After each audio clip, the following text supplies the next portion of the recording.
Bullshit.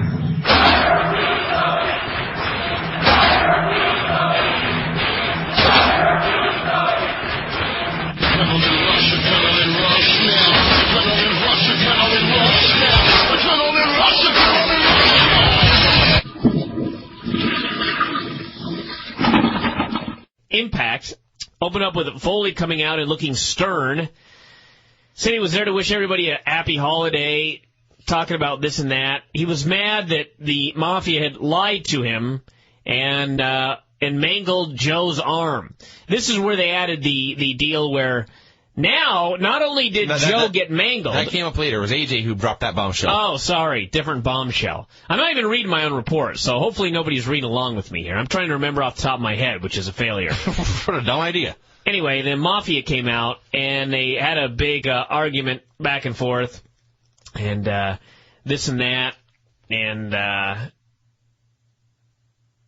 Yes, continue. I'm reading this. It's been edited by our new copy editor, who I better not name him right now. But did the copy editor insert a mistake? Yeah, he capitalized savages, like I was talking about Randy. Oops. What a fool. When you treat people like savages, shit was going to happen. Apparently that's when you treat people like Macho Man, shit is going to happen. Amazing. So anyway, when you treat people like Macho Man, everybody, there's going to be a gang rape. That's the lesson of today's show. So anyway, they said Joe was in the wrong place at the wrong time. They invited Foley to join the Mafia, and he said that he could not sign matches for the remaining Mafia members at the pay-per-view because he was afraid they would put a hit out on their opponents. So, for example, he could not sign Nash versus Consequences Creed because he'd be concerned that they'd all kill Creed before the pay-per-view. My question is, how have you no authority? That's a great question. You own this company. You own this company and you're afraid to sign matches because people might beat up their opponents. You can do nothing about this, Mick? Seriously. So anyway, he ended up saying he was going to sign matches for tonight. Nash and Steiner against D-Von and Styles. And Angle versus Rhino with Jarrett watching Rhino's back. And apparently there was no concern of the Mafia jumping these men before these matches. Oh. Only the pay-per-view matches. Only the pay-per-view matches. There were a million stupid things in this segment alone. You had Mick Foley. He began to list the Main Event Mafia's victims. He said, Samoa Joe. And I said, yes. He said, Brother Ray. And I said, right. And he said, Petey WIlliams. And I said, what? When? And upon deep thought, I vaguely recall about 2 months ago a Backstage segment where they killed Petey. Yes. They expected everyone to remember this vividly. Of course. They were wrong. So he moved on. He made his claim that he could not book pay-per-view matches, and he booked Booker T and Scott Steiner versus Brother D-Von and AJ Styles. Kurt Angle called this a pay-per-view match. False. Name me a human being on planet Earth who would pay to see Booker T and Scott Steiner versus D-Von and AJ. Name one. Crumbly. Name two. So then he got to what I consider the stupidest part of this entire deal. When he announced for the Angle Rhino match, he was going to put Jeff Jarrett at ringside to watch over things. Don West screamed, "Good call!" And I thought, why? You have guaranteed there's going to be interference or run into that match. It's a 100% certainty now. Forget about whether or not you think that's entertaining. He's supposed to be an authority figure who just ranted about how he was tired of gang interference. Yeah. And now he has booked himself into a place where there can be nothing but interference. Dumb. We got Chris Sabin. Oh, Jesus. You all right? I swallowed air down the wrong tube. Chris Sabin versus Kiyoshi with Shane Sewell as the referee. He was actually assigned to a match not involving the Sheik. That was great news, yes. Although the Sheik did come out to watch. So this match went 4 minutes and 25 seconds. It was very good. We had a win by Sabin. And then afterwards, we had the Sheik coming down to fight Sewell. Sewell didn't want to fight. And finally he was about to when Suicide slid down the little slide and cleared the ring. So anyway, the point was, everybody, 4 minutes, 25 seconds. They were mentioning here as the Sheik was shoving and punching Shane Sewell about how if Shane fought back, he'd be fired. Fought back. He cannot defend himself from a physical attack now? No. Dumb. All right, now what we're going to do, I've got a pad and I guess I like how people say a pad and paper. I've got a pad of paper and a pen. I got a pad of paper and a pen, and I'm going to make a mark, an eye-shaped mark, for every segment that does not involve wrestling matches on this show. Oh, yes, so we're going to keep a tally. If there's not a wrestling match in the segment, it is going to receive a mark here on this pad of paper.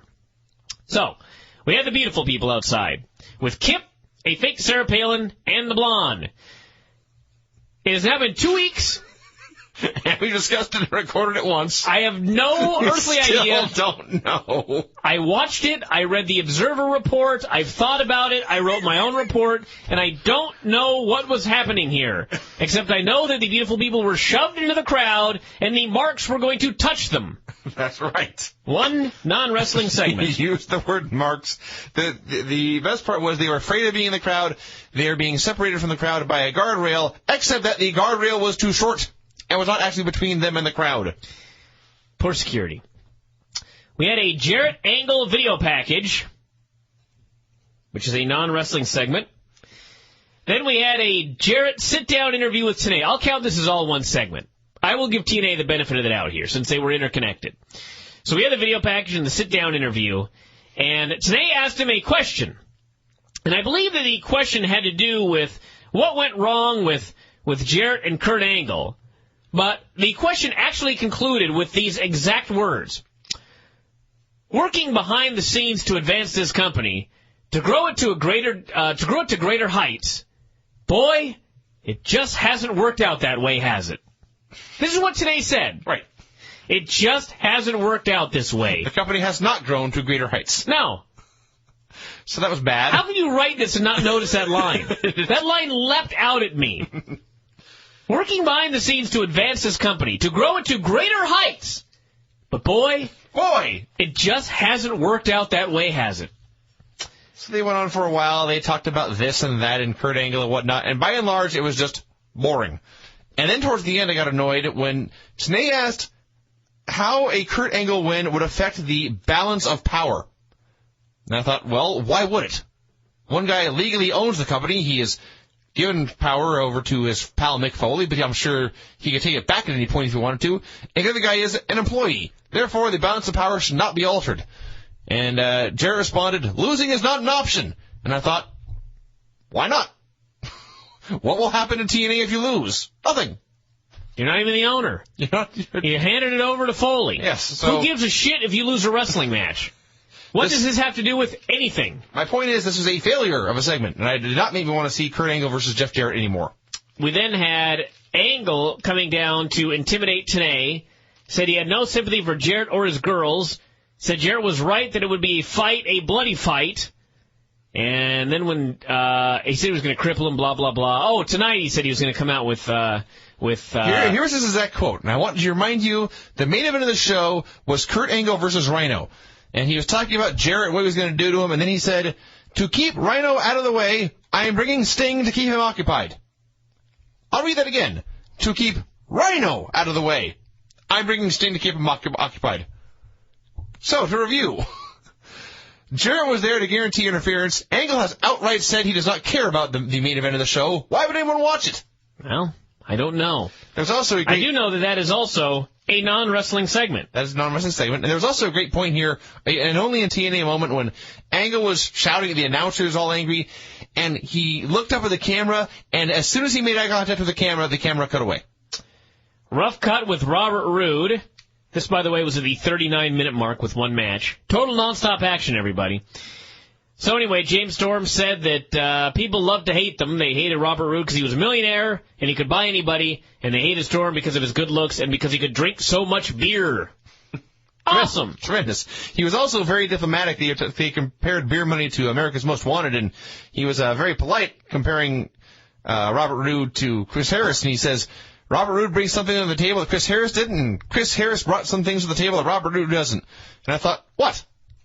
A giant gut? A couple of extra inches of useless height? A failed run in WWE? A very failed run. By the way, also, that was the another non-wrestling segment. That is a non-wrestling segment. Did you happen to watch the TNA Rough Cut, or not Rough Cut, whatever they call their internet little YouTube deal? Are you kidding me? I only did because someone pointed it out to me, but they were discussing what they wanted for Christmas, and Mick Foley said he wanted the Best of Braden Walker 3 DVD set. And JB said, I remember that time he came out with his hands on his hips. And Mick Foley said, and then he walked to the ring. And Burr said, then he wrestled that guy. Awesome. Burials of Chris Harris will never fail to make me laugh. We had the Blonde interviewing Morgan and Abyss, who also hate each other. And, it's just they're angry at beer money. All that matters is this was another non-wrestling segment. It was a very, very plain promo. On total non-stop action. And followed by a promo with AJ Styles and Brother D-Von. Here is the point where AJ dropped the line about Joe's wife being in labor. And now that time has passed, I look back on this, I can somewhat forgive them because at least Joe's wife actually was in labor. But it still felt at the time, telling us this now, a week after Joe was laid out, felt like the entire thing was made up and tacked on after the fact, like someone had watched the show and then decided, you know what, this needs more of an edge. Have Joe's wife be in labor. Yeah. And then they tried to retroactively make that part of the angle, and it just didn't work. Then AJ... She actually did go into labor, everybody, and they still thought about it too late. They still did not think about it until a week later. And then AJ tried to vow revenge on the Main Event Mafia. He tried to be crazy and scary, and boy, he is not Heath Ledger. And then D-Von cut a promo, and then D-Von was awesome. He talked about how as tough his brother had been, but Brother Ray, he'll be back physically, but he may not be back mentally, and he seemed kind of sad. And then he turned his attention to the Main Event Mafia, and he vowed revenge and destruction and havoc and chaos and rage and fury, and it was great. That was, by the way, another non-wrestling segment here on Total Nonstop Action. Then we had Jeremy Borash interviewing the Machine Guns. This was at the 49-minute mark, and this was also a non-wrestling segment. And it gets better. I'll actually tell you the tally right now. We are now at 7 non-wrestling segments in a row. 8 if you count the video package that we had talked about earlier. And as this 7 in a row non-wrestling segment aired, they promised that in 10 minutes we'd have a match. If you're worried that people are going to turn off your show at the 49-minute mark because of a lack of wrestling, and you're so worried that you alert them when the next wrestling match is going to be, why didn't you just put a wrestling match there? I don't know. All right. I don't know. Interviewed the Guns. They were funny, as they always are. And they talked about how they may face each other in the finals and that sort of thing. And then Eric Young ran up and slapped them, and they had a pull-apart brawl. This was tremendous. This was amazing. Alex Shelley's going to wrestle Eric Young in the X-Title tournament, and he was really pointing out that he was not intimidated by Eric Young because for the past however many years he had been afraid of his own pyro and believing in superheroes and hiding under a mask, all of which is true. And he was just pointing it out. And Eric Young stormed in and he said, hey, you're not going to talk bad about me anymore. And Alex Shelley laughed at him, and Eric Young slapped him, and I thought, what a dick this Eric Young asshole is. He is so insecure about his own shortcomings that when they are merely pointed out, he responds with violence. Yeah. Bad. So they had a brawl, and I will actually be as kind here as to count the brawl as part of the previous segment, even though it technically was another segment.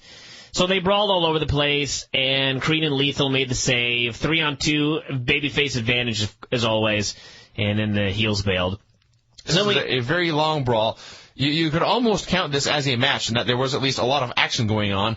They were in their street clothes. There was a ref in the ring, which confused me for a while, but yes, it was just a brawl.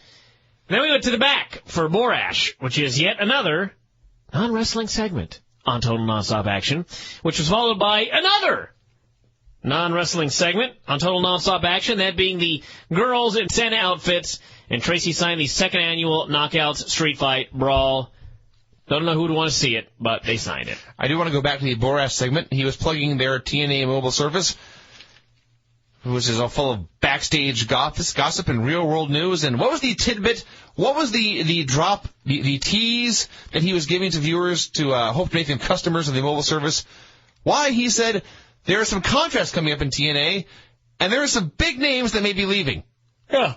He was promoting that there are stars who don't want to be in TNA and are going to leave as soon as the opportunity arises. Or could. Bum!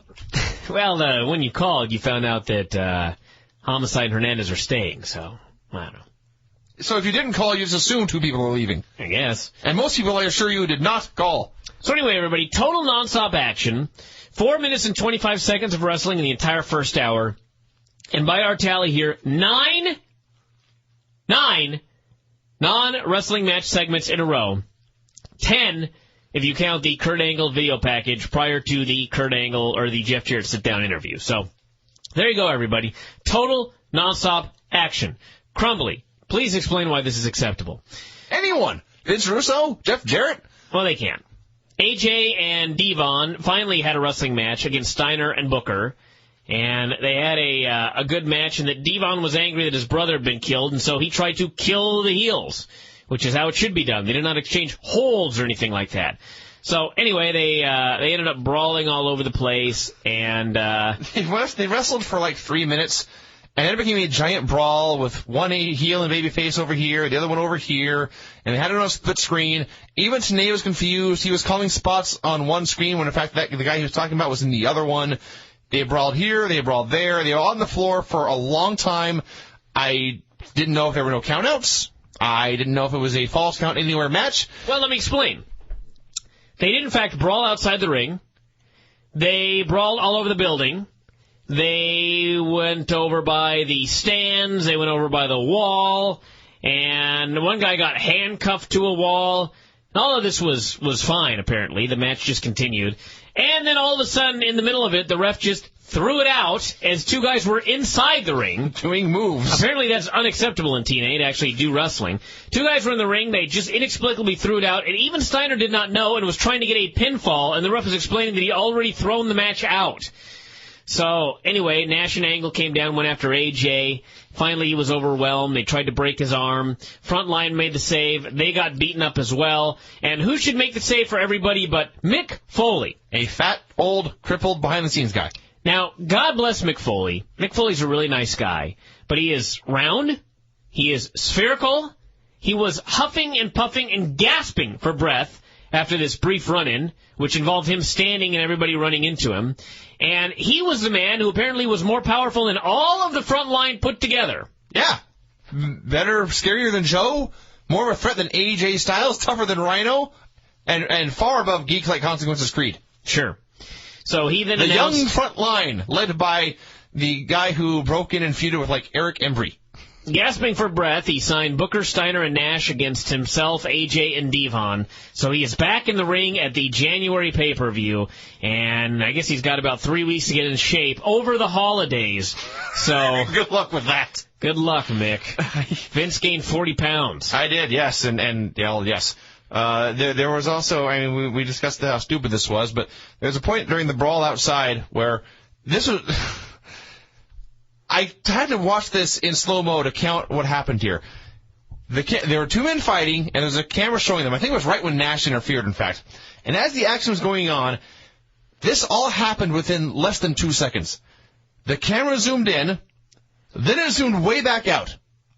Then it zoomed in again, then it zoomed in again, then out again, and then back in. It was just, it was like they had a great big lever. They were just pulling back and forth as fast as they could, zooming in and out. And boy, it was bad TV. Oh, Impact, everybody. I lost my page here. Foley, by the way, I think you mentioned this, but I should recap it. He booked the 6-man for Genesis. We did talk about that. But this was an hour after he said he couldn't book the Main Event Mafia and matches because he was afraid they would take men out. Well, he can't now because he's there. Now no one will fuck with him. Yeah. I see. Sojourner Bolt, Awesome Kong, and Raisha against Raka, Hemi... Wait, hold on a second. Sojourner, Awesome Kong, Raisha, and Raka against Christy, Roxy Taylor, and ODB in the Hardcore Wacky Christmas Chicks Encounter. And there really are no rules, Don explained. Did a lot of stuff. Taylor did a big dive. They were laughing at the no rules thing, by the way. It was almost like... remember the time on Nitro when there were the Lucha guys were having the hardest core hardcore match ever, and the announcers were laughing at it? The announcers were laughing at this match here, although it was laughable. So it was different in that way. But they did not take this seriously. They made it clear that it didn't matter what happened, and there was no point to watch. Raka Khan got pinned for the 2nd week in a row. with a cradle. Sucks to be her. What the hell can you do? The pay-per-view match is going to be a rematch between Christy Hemme and Awesome Kong, and they set it up by having Taylor pin Rocca. Yeah. Why? I don't know. And by the way, this happens on all the shows. The champion is never pinned to set up title matches. No, nor does the challenger beat anybody. No. It's always random people. This is a random thing. And we recorded our show on Saturday, and then you axed it, and that actually made me angry. I never told you that, but I'm actually now very happy we came back here to have my notes, because there was an important point here. I know what I'm doing. What's that? I know what I'm doing. Right here, you certainly did. Mike Tenay and Don West, in this middle of this knockout stag match, whatever the hell it was, they were a sort of plug that if you go to Universal Studios, everyone, you can get to the Impact tapings for free. What that says to me is that their live crowds for Impact tapings are dropping. People are starting to realize, this shit sucks, and I'm not going to go anymore. Maybe their tickets are free anyway, so it may not affect their business at all, but I take it as a positive sign that the end of TNA is near. Well, unfortunately, that's not going to happen in 2009. No. My New Year's resolution is to see TNA dead. Wow. Well, unfortunately, Vince, I hate to tell you this, but your other New Year's resolution better to be to stop being so lazy, because you alone will not be able to cause this. I intend to pull it off through the power of sheer hate. Well, good luck. Just by sitting in my room and stewing, I expect people to stop watching. Then we had Kurt Angle with Sting against Rhino with Jarrett. They introduced Jarrett before Rhino, and Angle was distracted by Jarrett. Rhino went to work on him. And then we had Angle spitting on Jarrett. He hit the ring. 1 million referees hit the ring. This was not a disqualification. Men were everywhere, swarming the ring. This was allowed to continue. So they go to commercial, they come back. Then they end up outside. And Jarrett is out there, and Angle slaps him. The heel Angle slaps Jarrett, the babyface, right across the face. Jarrett gets so mad that he builds up a head of steam, and he starts rushing at Kurt. I'm not sure what he was going to do, but he rushes at him. Maybe a spear. A head full of steam. Angle proceeds to move, and Jarrett runs into a metal guardrail. What a goddamned idiot. And he's the babyface. He's the babyface. This spot was like something out of like a Keystone Cops movie. Yes. And it's the Keystone Cops that hit the guardrail. The fools are the ones that hit the guardrails. Jeff Jarrett ran at Kurt Angle. Kurt Angle moved. Jeff Jarrett's reflexes were so poor that he was unable to stop running, and he hit the guardrail. At least when you run the ropes, we can pretend that when you are propelled off the ropes, you cannot help but run quickly in the opposite direction. Or at least the guy is throwing you. He ran under his own power at a man. The man moved, and he continued to run until he was stopped by metal. Dumb! God, what a fool. So anyway, he looked like an idiot. Then he tore off his shirt, hit the ring. This time it was a DQ. Well, apparently you can interfere when you have your shirt on, but if you're nude from the waist up, DQ. Apparently that's the case. Or it's like 2 strikes. We'll let you blatantly interfere once, but come on now. You do it twice. Seriously, this is a sport here. So he hit the ring, and by the way, he hit the ring when Kurt Angle had the ankle lock on Rhino. So Rhino, the challenger for the championship match in the main event of the next pay-per-view, had to be saved here from tapping out. Yeah, of course. So then we had 1 million people in the ring, including B.G. James.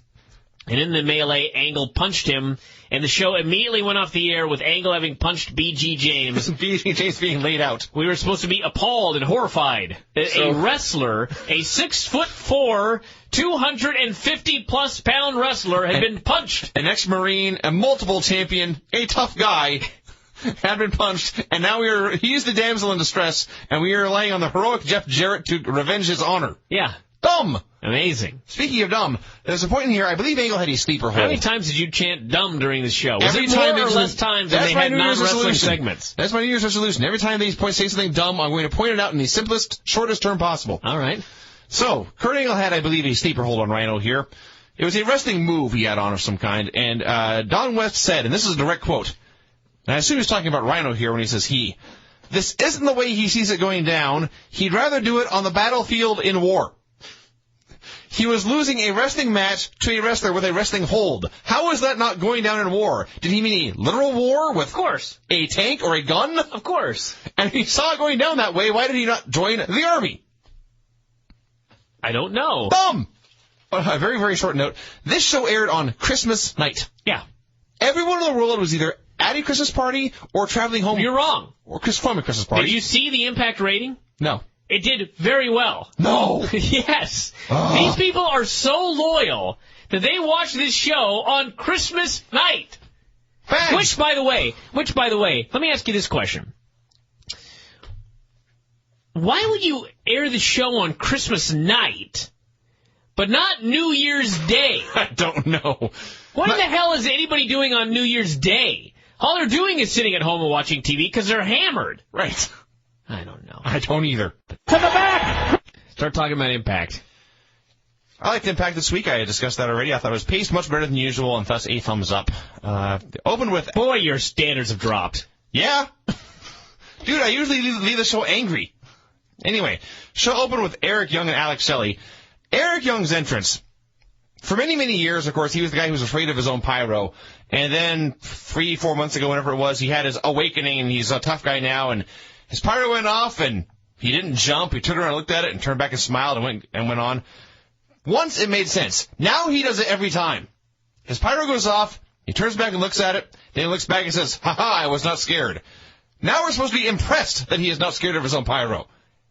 No, it's not even that. It's this annoyed me too, because, and boy, could I really nitpick this segment if I wanted to, especially the match, where I guess Alex Shelley is a heel, but he was the one doing all the high flying at the beginning and getting the TNA chance. Yes. So I have no idea what's going on. But anyway, the point is, the reason it annoys me is because the pyro goes off, he looks back at it, he looks at the audience and gives a smirk, and it's like TNA telling us that we should care. I guess. They think that we were so invested in the Eric Young character that was afraid of pyro that now we're into the fact that he's not afraid of it. You know what I mean? Yeah. When in reality, nobody gives a shit. No. Nobody gave a shit when he fell down before, and nobody gives a shit now. It's not like they created this legendary twist to his character. Yes. That now we're like, boy, remember back in the day when Eric Young was afraid of the pyro, but now he's not. Nobody cares. No. No one cares. Very, very lame. So then they had this match, and you could nitpick it. It was not a perfect match, but you know what? It was pretty goddamn good for an Impact match. They got some time. Not a lot, but perhaps 4, maybe 5 minutes. And Eric Young, as much as he's this, whatever his stupid character is now, and as much as he was wasted as a goofy comedy babyface for so many years, God, he's good. They just let him wrestle? Well, anybody who's been listening to this show for a while will know that we went to an indie show with Eric Young about 4 years ago. Yes, forever ago. And he was ago. a fucking great wrestler. Yeah. And so for 3 years I asked, why isn't this guy being a great wrestler? Why is he being a dumbass comedy figure? We don't know. And now they figured it out. They finally figured it out. So yes, but all that time we were stupid. You could argue that every single wrestler in TNA is wasted because they have a great roster that puts out a shitty show, but there are few wasted more than Eric Young. That being said, he did not win here. He lost to Alex Shelley when Sabin tried to interfere. First, the machine guns clumped together, and Eric got a near fall, but then he got kicked out, and Chris Sabin hit a drop kick from the apron to the head, and Alex did the sliced bread number 2 and got the win. So a very, very fun match that set up on the pay-per-view the machine guns versus each other for the X Division title.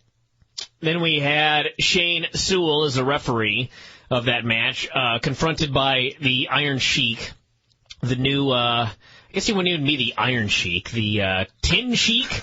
I was ordering coffee I think when I was on vacation at the airport, and they had the TV monitor had like a trivia deal, and the trivia question was I think it was in WWF's first televised match in 1984, who did Hulk Hogan defeat for the championship? And the correct answer was, and I'm not making this up, the Genie Sheik. This was a poorly researched trivia question. I like the aluminum Sheik. That's better. Anyway, he came out and he started shoving Sewell, who finally freaked out after he was accosted by this man. He was beaten savagely. He was attacked and mangled to the point where Don West said, "You can't expect a man to take this." And I thought, no, you can't. Then Mike Tenay said, "This is ridiculous." And I thought, yes, it is. So anyway, the storyline was he was not even allowed to defend himself from an attack, an unprovoked attack. So he finally went nuts and beat him up, and then Cornette came out, and Cornette said, and I quote, "I told you that you had to be impartial." Now, Bashir wasn't even in the match. No. This was an after-match incident. Right. What is there to be partial or impartial about? I don't know. He was attacked. I can't tell you. By not defending himself, he was partial against himself. Yes. Anyway. So, yes, so Cornette said he had to keep his word, and he told Sewell that if he was impartial, he would be fired, and so he was fired. And so Sheik had a party, and Sewell was sad and on the verge of tears, and Cornette told the Sheik to stop his laughing because there was more. He told Sewell that he would be fired for 3 days. And in 3 days, of course, they have a pay-per-view, and he said in 3 days, you'll be rehired as a wrestler. Now, another gaping logic hole in this story, besides the fact that it was ridiculous that he would be fired if he defended himself. As he explained in a promo, I know, about a month ago, he had to retire due to a neck injury. Yeah. Now he is going to be rehired as a wrestler. He's just magically better. Yeah. This is dumb. Well, Kurt Angle broke his neck in return. He never cut a promo saying he had to retire. Well, sure, but anyway, the point is, per TNA standards, everybody, this was pretty damn good. Here is what I will get to. Yes, it led to the fact, but because despite the retarded way they got there, it led to them building a character, a babyface, who the fans wanted to see kick a man's ass, a heel's ass. It was held off for a long time. Now they've been told they're going to get to see it at the pay-per-view. The fans went crazy. I went crazy. And remember when I said I was more excited for Matt Hardy and Jack Swagger than anything else in WWE? I am far more excited for Shane Sewell versus the Sheik than I am for Matt Hardy versus Jack Swagger. The Sheik? I meant to say Sheik, but I have a speech impediment where I can't talk right. But this is going to rule. This is the best thing TNA has done in forever. Now, again, I must preface by saying that you must grade with a curve when you watch TNA. Because per TNA standards, this was awesome. However, I could not go as far as to say that this was awesome per regular wrestling standards because the whole gist of it made no sense. Every single twist in the storyline was fucking dumb. Yeah. But at least it paid off with the people being happy and Shane Sewell wrestling the Sheik. Yes, and they did end the way it should have ended. Yes. So I guess that's good. And but the convoluted, dipshit, nonsensical way they got to it was kind of dumb. And when they ran down the pay-per-view card, they would put up the graphic for every match, and you'd see a video of each man, just a very short little 4-second clip. Usually a guy would be flexing or pointing to himself or scowling, whatever. For Shane's, he's wearing his ref shirt. He looks at the camera and starts to shake and then tears it off in furious anger. Everything this guy does is awesome. Then we had a Main Event Mafia promo where they all cut a promo about the pay-per-view on Sunday, one at a time. This was high comedy. It was all right. It was the usual stuff. If you just listen to what they said and weren't really paying attention, they all said, we're going to win on Sunday, so it was fine. If you actually listen to what especially Kurt Angle said, high comedy. He vowed that this Sunday there would be a total shift in power. And I thought to myself, how's that going to happen? They're going to win a bunch of wrestling matches. I don't know. So what? Then he explained that the total shift in power would come when Foley and Jarrett will be taken out. Now, these are not loser leaves town matches. No. Not loser gets fired matches. So apparently he's threatening to kill or at least place both Mick Foley and Jeff Jarrett into a coma. Yeah. I see. So then they showed Jeff Jarrett and Mick Foley and Jerry Borash watching backstage, and they were all staring sternly at the monitor, and Jarrett was so upset he put down his mug of coffee. So then Kevin Nash said, don't put off today what you can do tomorrow. This was not edited out. And then they just... Don't put off today what you can do tomorrow. Right. And everyone looked at him, and he just kept talking.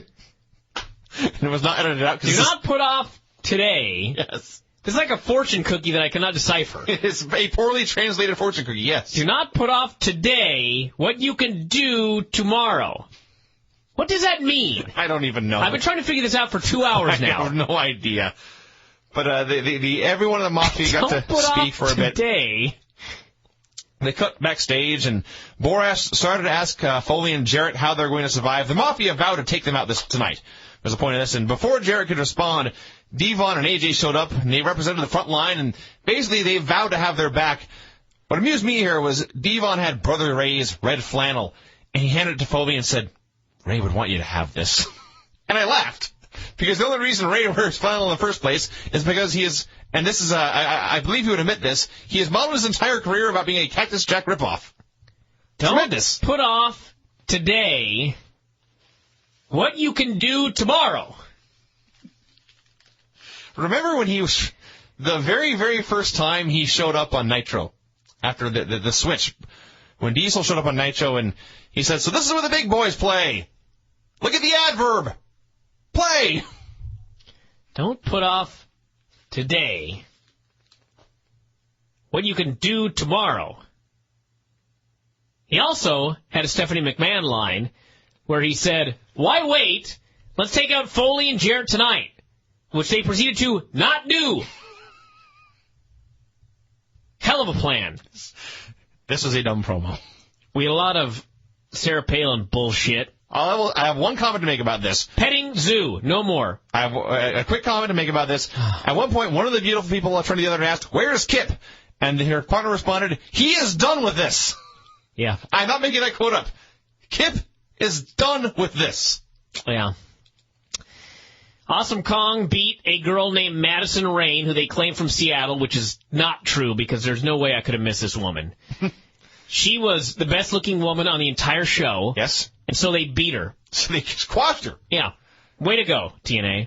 And her name was Madison Rayne, as noted. And the only other thing of note was Raisha Raka and Sojourner Bolt were out there as the Kong Taraj. Get it? Kong Taraj. And I don't know if it happened on the Best Of show. I have no idea where Sojourner Bolt in this group came from. I do recall them doing an eight girl tag, but there is no reason. No memory of this whatsoever. But regardless, there is no reason for Sojourner Bolt to be in their stable. Unless they just want to book a race war, where it's now all the white girls versus the black girls and the white girl who pretends to be an Arab. No idea. This happened with, Legacy. Where a new person would just show up on Raw one week and they'd never explain what happened or why. Legacy would not work out with, for example, D.H. Smith and no explanation. So we got interviews with Abyss and LAX. I have no idea what they said. Actually, I do know. I know some of what he said. I know that Homicide, and I got to bring this up actually because I'm going to talk about it in a little while here. Homicide was talking about how LAX was never breaking up. And I thought, since when was there ever news that they were going to break up? I presume they were acknowledging internet rumors of their imminent demise. Yeah. Which had never, ever been mentioned on the show. No. You wasted time on national television acknowledging internet rumors that you've never talked about on the show a single time. Right. Fuck you. Yeah. So, then we had, and I'll actually jump to the point I was trying to make right now. Later on in the show, there was an interview with the Machine Guns and Mick Foley. It was the next segment, actually. Was it? Yeah. It went with this promo, LAX promo, right. Machine Guns promo. All right, so they just did a promo on there. The point of it is that in the middle of it, Foley made a reference to Bill Kazmaier and Oz. Yeah. That was funny. Now, why was that funny, but I got enraged when LAX was talking about how they're not going to break up? Well, I will explain it to you. Mick Foley threw in an inside joke in the middle of his promo. If you knew what he was talking about, it was funny. If you did not know what he was talking about, it didn't matter. It was one throwaway line in the middle of a much longer promo. Whether you knew about Bill Kazmaier and Oz made absolutely no fucking difference in the grand scheme of this promo. LAX spending the majority of their promo talking about how they're not going to break up. They are acknowledging a rumor where if you knew about it, great, which is the minority of the people watching. But if you didn't understand a single word they were saying in their promo or why they were talking about it. That is a failure. Anyway. The Abyss promo, he was strange and he blamed Beer Money for, and I quote, getting me drunk and all. And then he said, because of you two, Matt's mad at me. So basically, he wants Matt to like him a lot, and this just came off really, really gay. Just fuck it. I'm going to jump forward here to Beer Money. They had a segment about how awesome they were and what great baby faces they were. Yeah, James Storm was talking about how he, more than anything else, he loves his daughter and his dog. Yeah. And they're both talking about how hard they've worked to get where they are, and Bobby Roode just wants to be remembered as someone who entertained the fans. I was watching this thinking, what the hell is the point of this? You know what they're going to do is eventually, maybe even at the pay-per-view, turn him babyface. But after this show, I was convinced that's where they're going. Well, I mean, if they do, shouldn't you have done that and then aired all of these? Maybe it's just me. But they aired a month's worth of of beer money promos, putting him over as baby faces, and then they lost the belts. And hell of a build. And how did they lose those belts? It's amazing that WWE spends 4 months or at least 4 weeks building up the return of John Cena to pop a buy rate at a pay-per-view. And TNA spends 4 weeks building up beer money to take the belts off him on free TV. That is an excellent point. It's ridiculous. And let me get into this match right here. First off, we had Matt Morgan against Robert Roode. Now, as the match was starting, they were out there talking about the problems that Abyss and Morgan were having. Now, serious question. How many matches do they have in their entire careers together where they were not having problems? Maybe 1? 2, perhaps? Sure. So you give them 2 matches where they're friends, and then you start the dissension between them. Well, that's the classic Vince Russo TNA move. Every time a new team gets together, they must immediately start fighting. But it's just, how can you not figure out that no one cares? Because they're retarded. How can you possibly care about 2 people fighting when they never got along in the first place? To answer your question, Brian, I don't know, but it's nothing new. So they had this match, and I'm just going to read this sentence that I wrote right here, and then we'll dissect it almost word for word. Roode got the heat after Jackie cut off Matt Morgan as the referee was distracted on the ramp. Roode got the heat after Jackie cut off Matt Morgan. Indeed. Jackie cut off Matt Morgan as the referee was distracted on the ramp. The fuck is the ref doing out on the ramp? Well, apparently James Storm and Abyss were brawling. The ref is all the fucking way up on the ramp. The ref decided to stop doing his job. So Jackie can cut off Matt Morgan. So 120-pound Jackie can get off the 7-footer. Yeah. So then, okay, fine. If you're going to accept that happens, fine. But then, like, about a minute later, James fucking Storm attacks Matt Morgan in front of the ref. This was not the best segment They of the show. had to distract the ref for Jackie's interference, but not James Storm. No. And later on in the same segment, Jackie got involved again in front of the ref this time. Okay, now here's the funny part, everyone. Think of everything we've said about this match in this segment. It's dumber. It's going to plummet downhill right now. The dumbest thing I've ever seen, maybe. So Roode, one of the dastardly heels, gets sent over the top and blows out his knee. Match grinds to a halt. Trainer comes out. Literally, in this case. Rang the bell so that Morgan won via ref stoppage. So, at this point, I'm like, okay, so now you're telling me that the heels are going to go into their tag title match of the pay-per-view with a major physical disadvantage against 2 giants. Right. Stupid. Oh, yeah. Gets worse. Oh, yeah. So, out come Jay Lethal and Consequences Creed, who decide now is the time to cash in Money in the Bank. Now, when CM Punk took advantage of Edge's disability to cash in Money in the Bank, he did kind of come across as a cowardly pussy in some ways. He was taking advantage of an injured man. You know what I mean? Yes, you're correct. But he still came out and he won in like 30 seconds. That is an important part of the story, yes. That is an important key to this tale. So, these 2 baby faces come out to, in a cowardly manner, take advantage of an injured heel, and in a 2-on-1 match, win the tag team titles. That was their plan. That's goddamn stupid enough. Okay, so it's stupid thing number 2 now. Now, what happens is the match ends up going about 8 to 10 minutes. They could not put the single man away. It was 2-on-1. Right. Advantage baby faces. Yes. And it took them 8 minutes. 8 minutes to win the tag team titles. And James Storm got the heat. He did. Creed went up top. They were kicking his ass as the fans chanted, "Let's go, cowboy," because he was bravely... And he never protested, by the way. No. He stepped right up to the plate and said, "I'll fight you two fuckers." And they were kicking his ass. The fans were chanting, "Let's go, cowboy." Creed went up top. Let's go, cowboy. Let's go, cowboy. Creed went up top.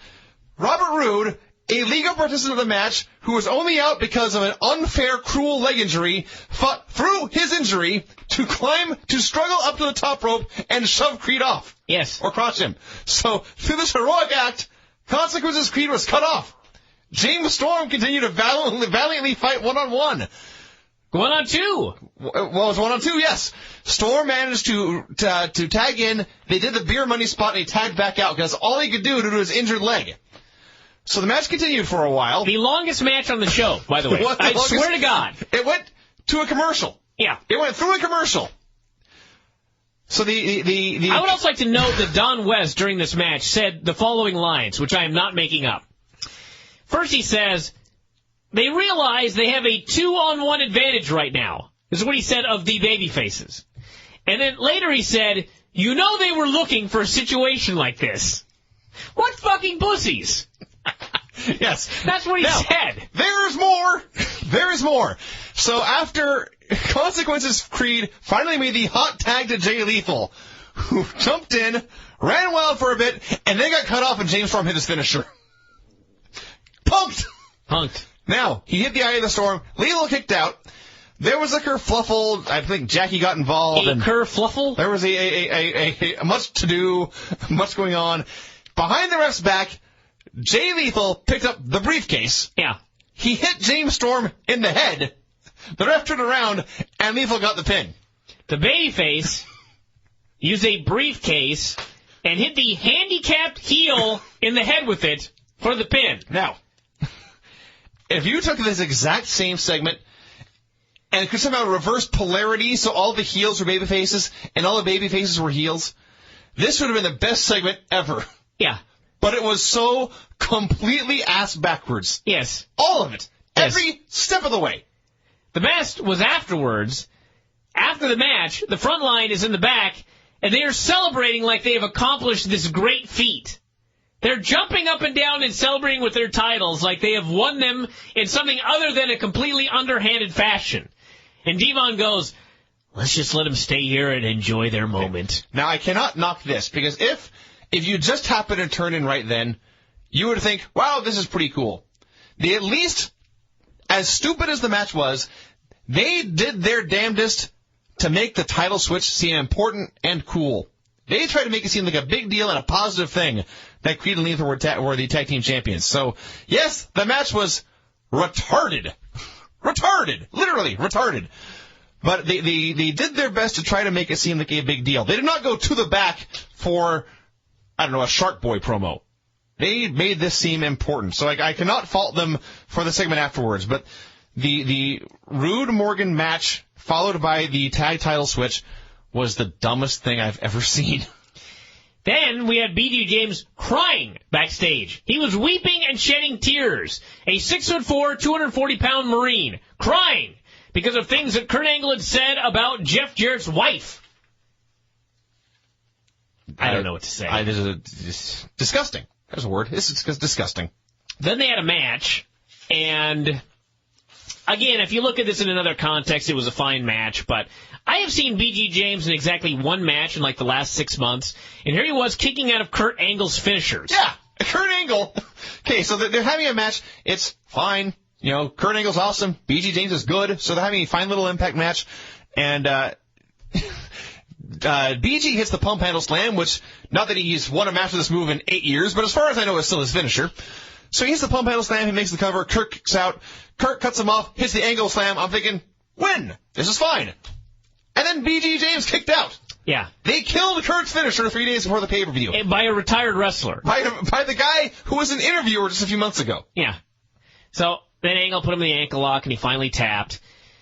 Then the Mafia hit the ring, and they put the chair around BG's ankle. And you remember how this used to be dramatic? Yeah. Like they would put a chair on somebody's ankle and everybody would start screaming because they would know something bad was going to happen. And right before the heel stomped on it, somebody would come out and make the save and save that person's career. Or, worst case scenario, the heel would actually give it one good stomp and the guy would sell it like he'd been in a Humvee accident. There's a reason they call this pilmanizing the leg. Yeah. Steve Austin did it to Brian Pillman once. And then it was not done again for years and years and years. But as you note, every time it was prepped, people rose to their feet and began to shriek. Yeah. So here we have the Main Event Mafia. They take BG's ankle, which has just been ankle locked. They pilmanize it by putting it in the chair, kind of wrapped around it. And then they stomp on it repeatedly. About 42 times, like you were trying to put out a fire. Yes. Stomped and stomped and stomped and stomped and stomped and stomped and stomped and stomped. It became comical. So, and I'm thinking, all right, BG James has been laying in a pool of his own blood for a couple of minutes here. The Mafia came out and they took their sweet time. Where the fuck is the Frontline? And it wasn't until after a commercial break when we had AJ, Rhino, and D-Von in there as well. Before the commercial, Foley and Jarrett came out by themselves to clear the ring, but it took them a long-ass time to get there. And you noted this last week, but it didn't really hit me until this time watching him run. Jesus Christ, Mick Foley's fat. He's been in better shape. He is fatter than me. Yeah. By a great degree. And finally, after commercial, we had AJ, Rhino, and D-Von there. And for those of you that remember the Frontline, there's a lot more people. Apparently, they're so happy about winning those tag titles in an underhanded manner that they're still back there celebrating while BG James is getting his ankle broken. Oh, well. He ain't a Frontline guy anyway, so who gives a fuck about him? So then we had Jarrett in a ring, in a chair, to give his go-home speech. And it was roughly the equivalent of the speech that I gave to Americool a moment ago. He started by saying that he tried to set an example by doing the right thing every time. And I thought to myself, okay, even for the devoted hardcore fans of this company, you've been a heel far more than you've been a babyface. And you never did the right thing. You never did the right thing. And even when you were a babyface, most of the time you were the Austin ripoff who broke the rules and was still cool.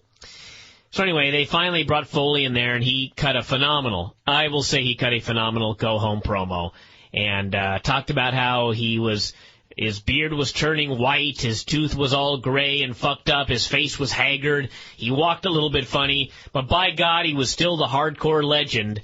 And he said he might not be as good as he once was, but on Sunday he'd be as good as he ever was.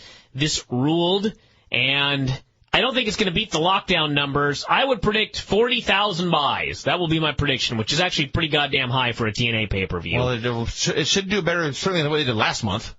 I will say it again. Per the standards of, like, your average WWE pay-per-view, this was just nonsensically retarded. But per TNA standards, they did a good job building up a pay-per-view. So that will get them, I would say, 1/10 of what SummerSlam's going to get. So 40,000 buys. I will say, they did a good job of building up Kurt Angle versus Jeff Jarrett. They did a good job of building up AJ, D-Von, and Mick versus Booker, Steiner, and Nash. They did a horrible job of building up Rhino versus Sting. Well, it doesn't matter. I guess it doesn't, but... Although it is funny that Royal Rumble, for example, is being sold on the Rumble match, and look at how much fucking work they're putting into JBL against John Cena. Yes. It's ridiculous. I'll probably regret this, but I defy anyone to name me a more poorly built pay-per-view title match than Rhino versus Sting on Genesis. Okay, well, good luck. To the back! We're going to be talking about the TNA Impact, or the TNA Genesis pay-per-view tonight. We're going to start with Vinny here, get his thoughts on the show. For those of you just wanting the gist of it, not a good show. I would actually go as far as to give it a thumbs in the middle. I know some people will be shocked to hear that after they hear the review, but the Alex Shelley-Chris Sabin match was quite damn great, and the Jeff Jarrett-Kurt Angle match was quite damn great. And I've seen a lot of pay-per-views that didn't have two great matches on them, so I can't go as far as to give this a thumbs down. But without those two matches, this would have been 2 thumbs down. This was one of the worst pay-per-views of all time, if you take out those two matches. Sure. Just horrible, horrible stuff up and down the show. But like I said, I gave the Shelley Sabin match 4 stars, 3 3/4, 4 stars, somewhere in that range. And the Angle Jarrett match was 4 1/4. I would guess some people would probably even go as high as 4.5. Those were 2 great, awesome matches. And so I can't give a show a thumbs down that have 2 matches like that. So, as noted, there were 2 excellent matches on the show. And then there was so much bad stuff that I actually started to feel bad for TNA at points during this show. That they can just be so incompetent in so many ways and have so many bad things happen to them. And many of these things, of course, are things that... Many of these bad things that happen to them are not accidents. It's their own fault. It's their plan. It's not even their plan. It's just they don't know what they're doing. And it's almost getting to the point where... I don't know how to... I can't really say this without coming across as callous, but... That's never stopped you before. How do I say this? How do I say this? They're so incompetent that it borders on a mental illness. Like, retarded. You do sound callous. Well, I mean, it's like, if anybody knows someone who's retarded, someone who's legitimately mentally handicapped, you can't really get mad at them. You know what I mean? You can't get mad at them for what they do because it's the way that they are. You can get mad at somebody who has full access to all of their mental faculties, like a bad driver. You can get mad at a bad driver because you know if they really wanted to, they could push that accelerator a little bit harder. You know what I mean? There are a lot of things that a bad driver could do to be better. These people are actually at the point of mental retardation, where there's like, it's very clear that they just don't know what they're doing. They just can't do it right. And you almost have to feel sorry for them as a result of that. We had the opener, which was Jimmy Rave, Kiyoshi, Sanjay Dutt against Eric Young and LAX. I have no idea where this match came from. It was not billed in advance. It was not billed on TV. It was not billed on the website. They just put it on here. And, of course, they had to make it an elimination match as well. You can't just throw in a random 6-man. No. It had to be elimination. Sure. So they did a bunch of eliminations. I missed the opening part of this match. And it came down to basically Hernandez against all 3 heels. And then he beat them all up, and he pinned them, and it was fine. I would give this 2.5 stars, maybe 2 3/4. The crowd died when it came down to Hernandez and Jimmy Rave. Yes, they thought that the best final guy in the match to put against Hernandez would be Jimmy Rave. Nobody gave a shit. Crowd died, and that was the end of the match. It was a fine opener, nothing more than that. The action all looks fine, although it did bother me when they cut backstage, so Jim Cornette knocking on the Main Event Mafia's door, and then they just went back to the ring. Nothing happened, mind you. He was just knocking on a door. So then we had Alex Shelley and Chris Sabin. No, he was looking for Rhino. Rhino was missing. That was after the match. Steiner finally came out and talked to him, but they cut backstage during the match to show Jim Cornette knocking on a door, and then went back to the match. So anyway, he knocked on the door, and Scott Steiner came out and said he did not know what happened to Rhino. Rhino had been in rehab a dozen times. They should go look at a gutter for him. And Cornette was not happy with this answer. He was pulling out his hair. We'll get to that more in a little bit. Alex Shelley against Chris Sabin. Apparently they told these guys, go out there for 15 minutes and just have a great match. And they did. They went out there for 15 minutes and they had a great match. And it was going along fantastically. And if you watch this show, it was pretty clear that the fans that attended this event knew the superstars and nobody else.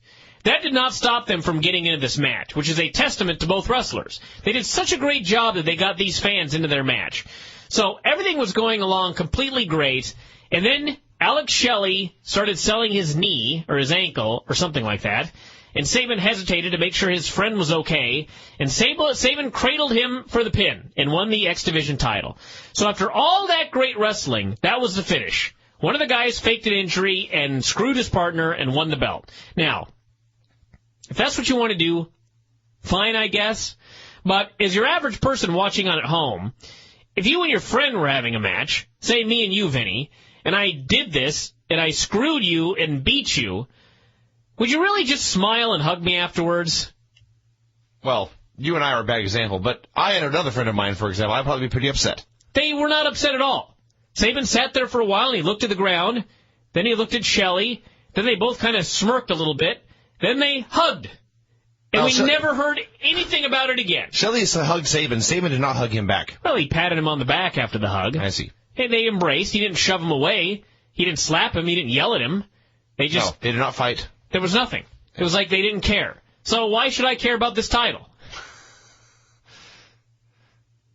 I am not going to nitpick on this. I'm not saying you're wrong. I'm not even saying that it's nitpicking. I'm just going to say they gave me a great 15-minute match with all kinds of insane action and great athleticism and stuff. And thus, I'm not going to... But wouldn't you like to finish after all that? Well, I feel like I got one. All right. There was a pin. Fine. It may not have been the best thing they could have done, but there was a finish. I just figured if you're going to go all out and just have them wrestle for 15 minutes straight, just have them keep wrestling till one guy wins. Well, that would be better. I didn't understand. I'm not going to argue that would be better. That would not be better. It would be better, but I'm not going to complain about any of this because it was great. I took a quarter star off. That's the kind of guy I am. Harsh. Then we had a replay where Don told us we were going to watch some high spots. I love it when he does that. We had Cornette doing a promo, and now he was announcing that Nash's doctor had called and said he had suffered a staph infection in the elbow and was risking death if he wrestled tonight. So no Kevin Nash. I presume he was doing the job. It's the only thing I can figure out here. And so did Foley, because he walked in and Cornette told him the story, and Foley thought this was bullshit. And Cornette said, no, it's real. And he said even though he didn't know what to do, he was thinking about rescheduling the match, and Foley said no. He was the executive shareholder, and the Mafia had until the bell rang tonight to find a suitable replacement, or it was going to be a handicap match. Now, when I heard a suitable replacement for Kevin Nash, I laughed. What a fool. Everything worked out in the end. You know, it's funny. My friend of mine who casually, occasionally watches Impact while he's doing other stuff, he noted, hey, I saw Kevin Nash in that show. And I said, yeah, he's been there for a while. My friend said, does he ever wrestle? I said, well, he wrestles more than he used to, but not a lot. My friend says, because last time I saw him, he was just there saying, I'm hanging out backstage doing nothing and getting paid for it. And I said, no, he wrestles more than he used to. In fact, he's wrestling on the pay-per-view this weekend. Fool. I'm a fool. Shane Sewell and Sheik Bashir, this was a perfect example of the fact that nobody in this crowd knew what was going on in TNA. No one was watching Impact because they didn't care at all about this match. And this was a match where they should have really thought about it and thought that, okay, this is getting over huge in the Impact Zone, so let's save it for a pay-per-view at the Impact Zone. No, they took it to Charlotte, North Carolina. Now, God bless Shane Sewell. He is a good enough wrestler, and they worked old school enough that by the end the people were getting into his comeback a bit. So that was at least good. But there were chances of boring at least 2 occasions during this match. There was a lot of silence. And finally at the end, the Sheik started chasing Earl Hebner in a circle, which looked horrible. And then he ran into a clothesline, and then Sewell got the pin with a sunset flip. And then they sent out all the referees to celebrate with Shane Sewell. And that was the match. This was maybe 2.5 stars. It was nothing great, but I still love Shane Sewell, and I love how old school he is, and everything he did looked good, and I cannot critique the wrestlers really at all. All I can really critique is what they did to turn Shane Sewell from a referee into a wrestler, by which I mean, first they played his hokey music, which was, I think was supposed to be a takeoff on the Rocky theme, but it was just your typical dumb generic TNA theme. Then they showed the video, which was him in his ref gear, shaking and looking angry. And then he came out in his new gear, which was, I guess, a basketball jersey with referee stripes, and then black sweatpants that had referee stripes on the bottom. He looked stupid. Wow. He looked like an idiot. This was not the best outfit I've ever seen for a man. And, yes, and once they got into the ring, the match was, I love the match, actually. I liked it more than you did, but it was not the best thing I ever saw, and the finish was dumb, and the spot where the Sheik chased the ref around her circle, and by the way, in the middle of the circle was Shane Sewell, who was selling. Yeah. That spot was dumb, but I have to give you a thumbs up to the segment all in all, just because the Sheik's pretty good, and I love Shane Sewell. The stuff he was wearing is like his gimmick is he's a ref, but he's not. Yeah, he's supposed to be a wrestler now. He's a wrestler now.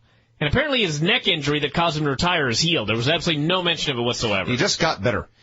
We had Cornette and Booker having an argument. I don't know why, but Booker grabbed him, and Shane Sewell made the save, and they had a face-off, and that was that.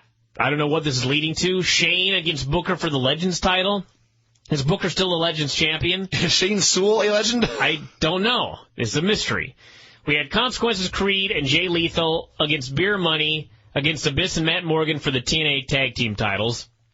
And what a clusterfuck this was, especially at the finish.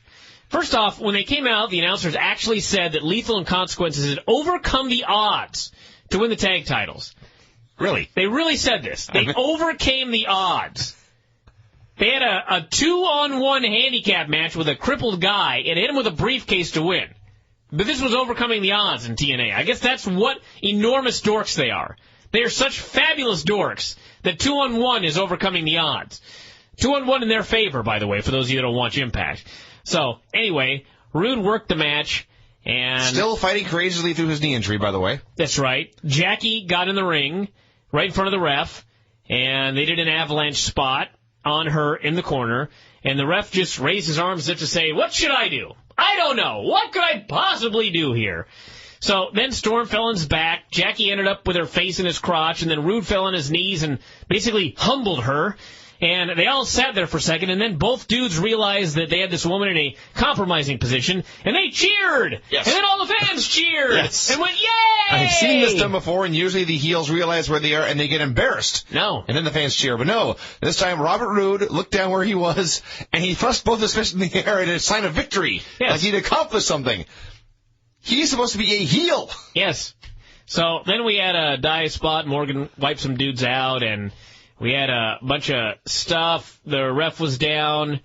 Basically, Rude made a cover. Lethal came off the top. Still no ref. Storm super kicked Lethal. Put Rude on Morgan. Got the pin. Got all that? I don't give a fuck. You didn't get it all. So anyway, there was a belt shot in there. Put the belts on Beer Money 3 days after they lost them on Impact. Why did they go to all that trouble doing that long-ass match with the convoluted booking just to put the belts back on them? I don't know. I don't care. I don't care. Of all the things to get annoyed with here, I was most annoyed that they made Matt Morgan look like a complete geek.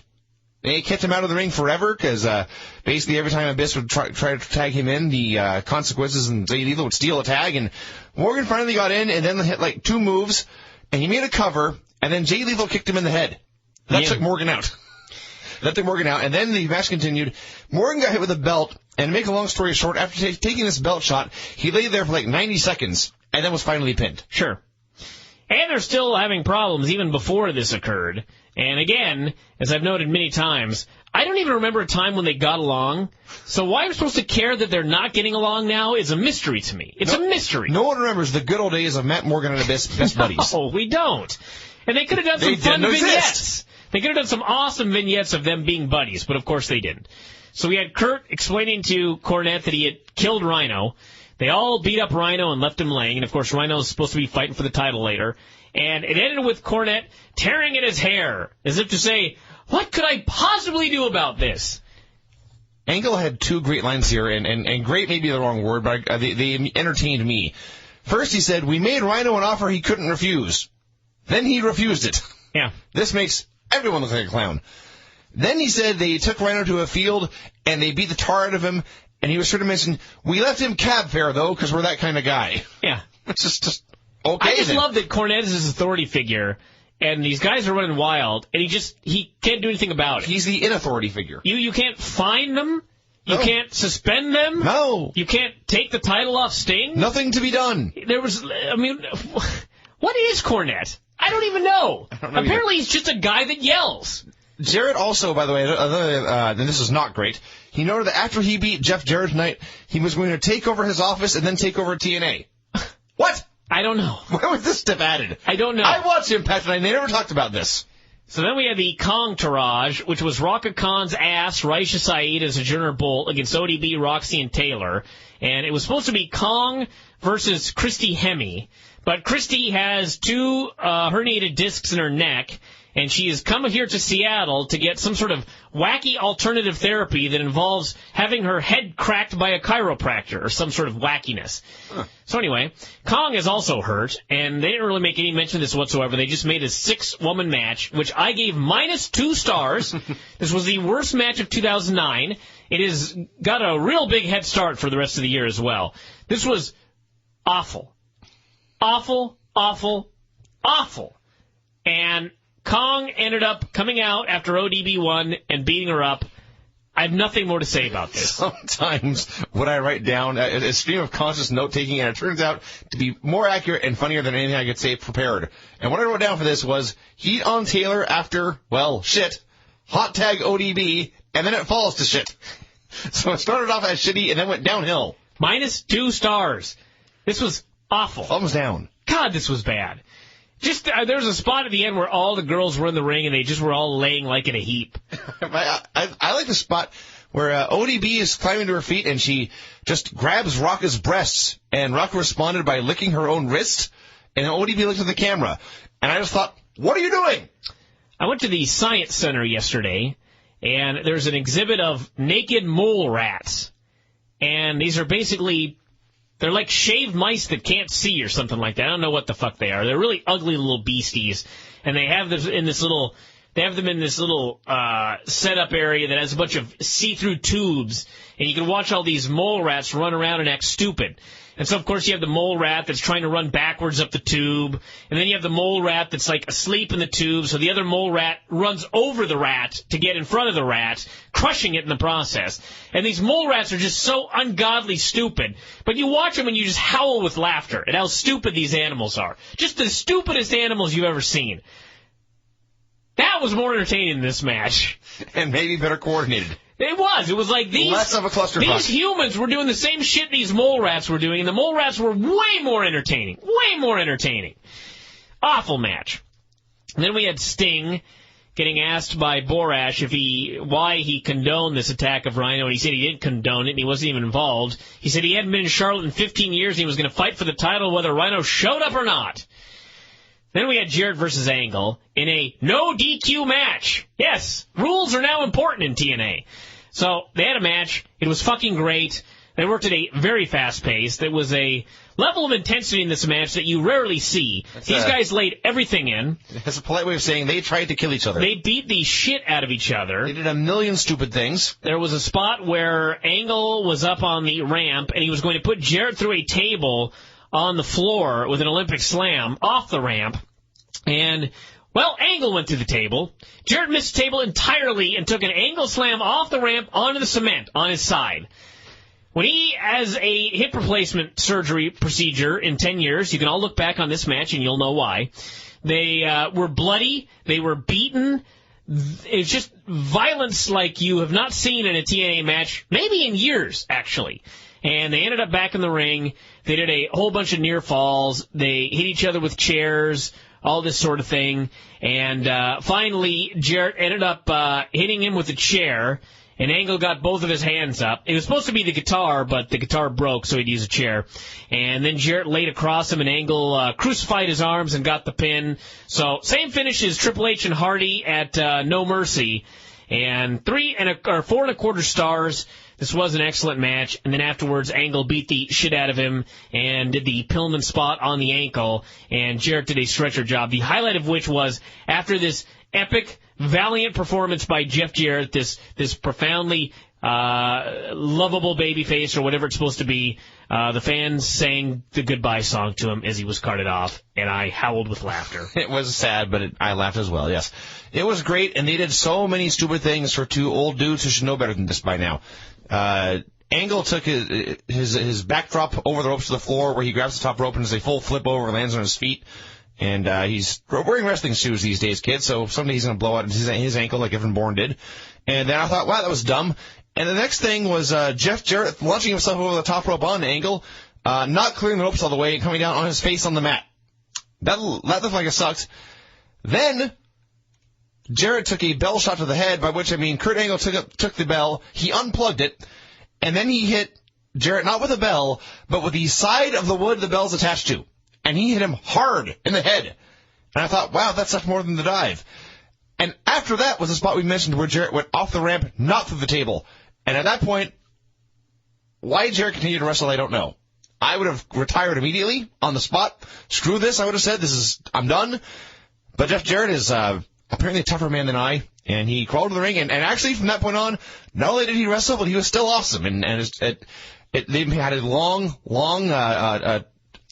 difficult struggle just to get into the ring, the two of them, and they finally got in and they struggled to their feet, and then they had an awesome brawl, and then the match continued. So this was great. It was the opposite of the women's match. It was the best match of 2009 with a healthy head start. So then we had the main, or actually, I guess it wasn't the main event. Yeah. It was. By the way, if you are watching this show right now, stop at this point. We had Sting and Rhino for the TNA heavyweight title. I was a nice guy. I gave it a star. It was bad. Worst title match I can remember in God knows how long. Nobody cared about Rhino. I mean, first off, if you watch the TV, why the fuck would anyone care about Rhino in the first place? Second, they were in Charlotte, North Carolina, so people cared about him even less. They even booed him. Sting played heel. Actually, I don't know what he played. He played babyface, but he worked a heel match. And then Rhino made a comeback and nobody cared. And then Rhino missed a gore and Sting hit the death drop, pinned him. A nothing match. It was, the build-up to this match was so bad that when they teased that Rhino had been taken out and would not wrestle, I thought to myself, that's why they didn't bother building up this match, because they weren't going to deliver it in the long run anyway. I can sort of understand that. And then no, Rhino just came out. They showed footage of him when he arrived. He was tearing up the backstage room and throwing a tantrum in his flip-flops. Terrifying. And they came out and had this match. The number one contender, flip-flops. Yes, they came out and had this match. It involved Sting applying a bear hug to Rhino for a long time. That's just about the highlight, really. And there's really nothing else to say about it. Thumbs down. And then we had a meeting or an interview with Foley, AJ, and D-Von, and AJ was talking about how they were underdogs, and I was thinking, I could have sworn that at this exact moment is currently 3-on-2 your advantage. Yes. So what the fuck are you talking about? This man should not be cutting promos for his team, by the way. So he talked about how he was doing this match for Joe, and then D-Von was like, Joe's your friend, but Bubba's my brother. And he said he'd vowed to do this for him. And I thought for sure Bubba was going to return and save the day and put somebody through a table and win the match. Everybody would be happy. But apparently that would have made too much sense. So they did something stupid. And anyway, that was that. And Foley said he was going to take care of business. That led to Booker, Scott Steiner, and a mystery man against Foley, AJ, and D-Von Dudley. The board crashed at 7:50 p.m. tonight because nobody actually buys TNA pay-per-views. So when they hear something has happened, they all flood to the board to find out more details. And the story that killed the board tonight was that, yes, Cutie Kip, as Booker T called him. That's not true. No. Booker T stood in the ring and he gave a speech about finding a suitable replacement, and then he announced, and I quote, Jukey Jib. He said Cutie Kip, for Christ's sake. Cute Kip came out. Yes, Cute Kip was the third man on the heel team. He gave his credentials and everybody booed him out of the building. His credentials, by the way, were all the belts he won in WWE. And a decade ago. Yeah, they had a match. Heat on AJ. Foley tagged in, and it was very sad. Nobody cared. He made a big comeback. Everybody brawled outside. And then the bell rang. The bell rang, and they announced that both teams had been counted out. Indeed, counted out. Suddenly there were rules. I could have sworn that at the beginning of this match they brawled outside for a good 30, 40, 50 seconds. They brawled outside at the beginning for much longer than they did at this here double count out. Amazing how that works. So anyway, they got counted out here. These people just cannot do anything right. It's amazing. It's amazing. So then Cornette came out and said that he was restarting the match. So then Booker said, you don't have the power to restart the match. And then Foley grabbed the mic and said Booker was right. Cornette didn't have the power to restart a wrestling match. Since fucking when? I don't know. And it also Cornette has held up titles. He's reversed decisions. He's made matches. He's done everything, and now he can't restart a match? I don't know. Where is the impact that I missed? So, Foley then, of course, said, I'm the executive shareholder. I can restart the match. It's hardcore rules. They had a hardcore match. It was pretty awful. There was a spot where AJ did a dive off the top rope, putting Cute Kip through a table. The director missed most of it. Foley's leg ended up under the table, and thank God I don't think he broke it. But ended up with them getting in the ring. D-Von nearly fell off the ropes trying a diving headbutt. I have no idea what was wrong with him. I don't know if he got a concussion or what, but he was all wobbly. And then I gave up, And then I just remember that Foley pinned Scott Steiner with a DDT on a chair, and that was the end of that. This was real bad. There was a bunch of stuff going on. Yeah, I don't know what to say. It was a 10-minute cluster. It was a 10-minute clusterfuck of 6 guys doing stuff all over the building, most of which was missed on TV because they only had the one shot. And they would cut to something that had just happened. So you didn't get to see what happened. You would just see 2 guys lying there. And all sorts of plunder was used. The table the crowd wanted so dearly was eventually used. And they fought up the ramp and over by the guardrail. And they just did a bunch of stuff to kill time. And finally, at a fairly arbitrary point, they decided, let's go home. And they did. So, yes, this capped off the pay-per-view. It's just like they did so much to build up this pay-per-view. Remember December was the one that they just gave up on because January was going to be the bigger show. Right. And they devoted all these resources to building up this show, and then this is what they delivered. And then it's just like, wow. And everybody you gave the pay-per-views a try saw this. Yeah. And the last thing Mike TNA said as it went off the air was, the Main Event Mafia won the battles, with Angle and Sting winning their matches, but the Frontline won the war. Okay. 2 questions. Jeff Jarrett was killed. Jeff Jarrett was killed dead. Rhino lost a title match. The babyface won a 6-man with nothing on the line. Nothing. Against a guy who was not part of the Main Event Mafia. Yeah. There were 2 matches here. No, they pinned Steiner. Yeah, I was just mentioning the kid was in the match. Sure. There were 3 matches here. The babyfaces lost 2 of them. And by winning the war, that would indicate they won't be fighting anymore. And I assure you, on Thursday, they'll be fighting again. To the back! All right. Let's get going on Impact here and then wrap this baby up today. We don't need this call-in information no more. Impact opened with Don West telling us we're going to see AJ Styles versus Kurt Angle in one of the biggest main events in the history of Impact. I like how you just jumped into that as I was ranting there. It begs the question, if this is the biggest main event in the history of Impact, why am I just now hearing about it? Are you trying to ignore me? Blow me off? I, for some reason, felt a strong need to get that point in there. I do, in fact, have the controls right here. I can end this. You can turn me down whenever you feel like it. I can end you right now. I thought maybe you'd just be happy if I showed a little backbone or a little initiative for once. Fine. They opened up with them announcing this match for the show. And, yes, I thought, why was there not even one interview done to explain why we're getting AJ Styles against Kurt Angle with Mick Foley as special referee in the main event tonight? No answer. Mafia came out and talked about how great they were, how they'd ended all these careers. Rhino, Bubba, Joe, BG James, Jarrett. And the video package alerted us that they were great men, but great men are almost always bad men. That tells me something about the people writing this show. Yes. Really does. You know, never once in my life did I think, most great men are bad men. Well, there's that. And moreover, most bad men don't think they're bad men.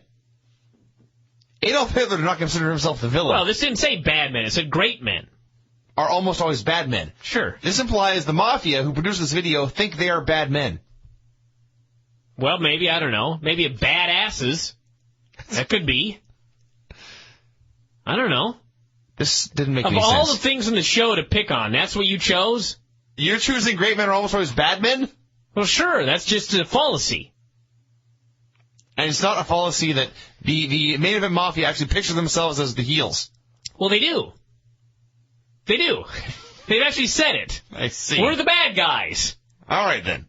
So, then we had Angle saying, took out Jeff for good, said he and Sting won their battles at the pay-per-view, but thanks to Foley, they didn't win the war.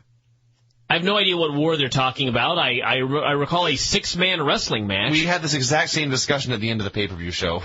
Fans chanted for Foley, and Angle said he didn't care about Mick, because tonight they have Mick and AJ in the ring at the same time, and they have a multiple hit. There's also a point somewhere in this segment where the director cut to a fan who was holding up a sign, except he cut to the fan just as he was putting the sign down. Sure. This show was not live. No. Edited. Edit this crap. So, then they showed, as noted, Hernandez coming out, and Shane Sewell's there as the ref for no reason. No reason. He's just a ref again.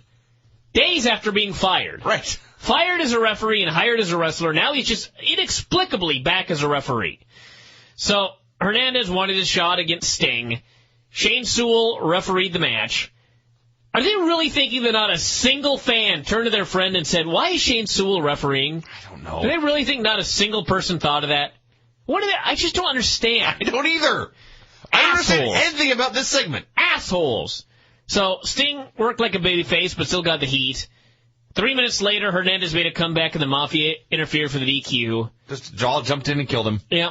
And it has now, I guess, been established that Jim Cornette does not have the power to restart matches. But where the fuck's Mick Foley? Don't know. And I don't know if I mentioned this with on the Dave show or if I mentioned it here or where I mentioned it, but there's a reason nobody gives a shit about this briefcase deal. It's like we mentioned many times that TNA is low rent. Their briefcase deal is like a complete ripoff of Money in the Bank. Yes. I mean, no two ways about it. Mm-hmm. They're ripping off Money in the Bank. Right. All right, fine. If you're going to blatantly rip off Money in the Bank, at least try to do it better. Oh, yes, or even as good. Money in the Bank every year is either a title change. If it's not a title change, it's big news that it wasn't a title change. Ken Kennedy. Oh, yeah. And it's always, no matter what, a main event angle. A big, major turning point in the company. And it's always a top deal. And it's usually, with Kennedy being the exception, a guy wins Money in the Bank, and it automatically elevates him. We saw it with Edge. We saw it with Rob Van Dam. We saw it with Punk, who was then de-elevated later, but still. Here, some guys won the tag shot, they won the belts, and they lost them 3 days later. Yeah, right back where they started. Hernandez got his shot, got a 3-minute match in the opener on Impact. Right. Not even a pay-per-view, not even a main event of Impact, but not even a pay-per-view main event. No. And there was no build for it. No. So if you did not know beforehand he was getting the shot, if you're a Hernandez fan, too bad. Impact, he lost it in 3 minutes via disqualification and was never mentioned again. And in fact... You gotta get a rematch? No. Doesn't get a match restarted? He's just He's his homicide's tag team partner again. Now, that's annoying enough. 8 million things then happened. So, Hernandez wins by DQ. He's not the champion. He's the victim of a 4-1 beating. Shane Sewell and Booker T get in a fight. And this was actually the only part I hated. Sewell ends up dumping Booker T, and he's left there holding the Legends title and staring down Booker T. Meanwhile, 8 feet to his right, Hernandez is still getting beaten 3-on-1. Yeah. Sewell does nothing. Nothing. Homicide runs out. He runs wild for a bit until Booker T kills him. You're actually missing the key point of, they sent out a bunch of referees who just stood outside the ring and pointed at the ring. This all happened, yes. They didn't actually get in the ring to break it up. No. They surrounded the ring and pointed their fingers at the ring as if to say, stop doing that now. Right. So, I'm going to just... That's important, by the way. That's very important. So Hernandez is beaten 4-on-1. Sewell and Booker T have a fight. Refs run out. Homicide runs out. He runs wild. He is cut off. He is killed. AJ runs out. He is cut off. This is where I wrote, I hate the show. Well, I didn't hate it because the whole point of that was they kept sending out guys, and the guys kept getting beat up, and it was all a big setup for Bubba to return. That was fine. I had no problem with that. The only thing I really had a problem with was that stupid Sewell part. They wanted to shoot an angle with Shane Sewell, and they did it as a beating is going on in the ring in another corner of the ring. That was so goddamn stupid. That was really, really stupid. And then finally Bubba did it. Yes, the Team 3D, led by the newly mohawked Bubba Ray Dudley, made their giant return. And they finally clear the ring and then park her through a table, because the Angle just had to have one more bit going on. And they had an Angle had to sell it like this powerbomb through a table, seriously injured him and prevented him from wrestling the rest of the night. Yeah. So that went forever and drove me crazy. It's just amazing that, I don't know, that violent, vicious match with Kurt Angle and Jeff Jarrett on Sunday, and Angle's totally fine here, but a powerbomb through a table and he's just incapacitated. Among many other things from the pay-per-view, he went through a table off the stage. Yes, he did. On the concrete. He did. This was through a table off of Bubba Ray's shoulders, through a table to the mat. Yes, but this incapacitated him. Right. So then, after commercial, D-Von did a promo about how they needed to prove they could be singles competitors. He said that had never been seen before, and I thought, it has. Reverend D-Von, it fucking sucked. But anyway, he said he wanted, I believe, Angle, And then Bubba did a promo and said he wanted Sting. And why did he want Sting, by the way? Because he's a champion? No. He said all the other Mafia members beat him up. But Sting just stood there. He said Sting knew this was wrong, but he didn't do anything. And that made him worse than the other guys. Because you see, if you know something's wrong and you don't do anything, that's worse than if you know something's wrong and you do it. I don't know. I don't know. This is what he said. I know. He is more angry at the guy that stood there and did not attack him than all the men that beat him with 2x4s and put him in a dumpster. The guy that did nothing is more of a criminal to him. Yeah. I don't understand.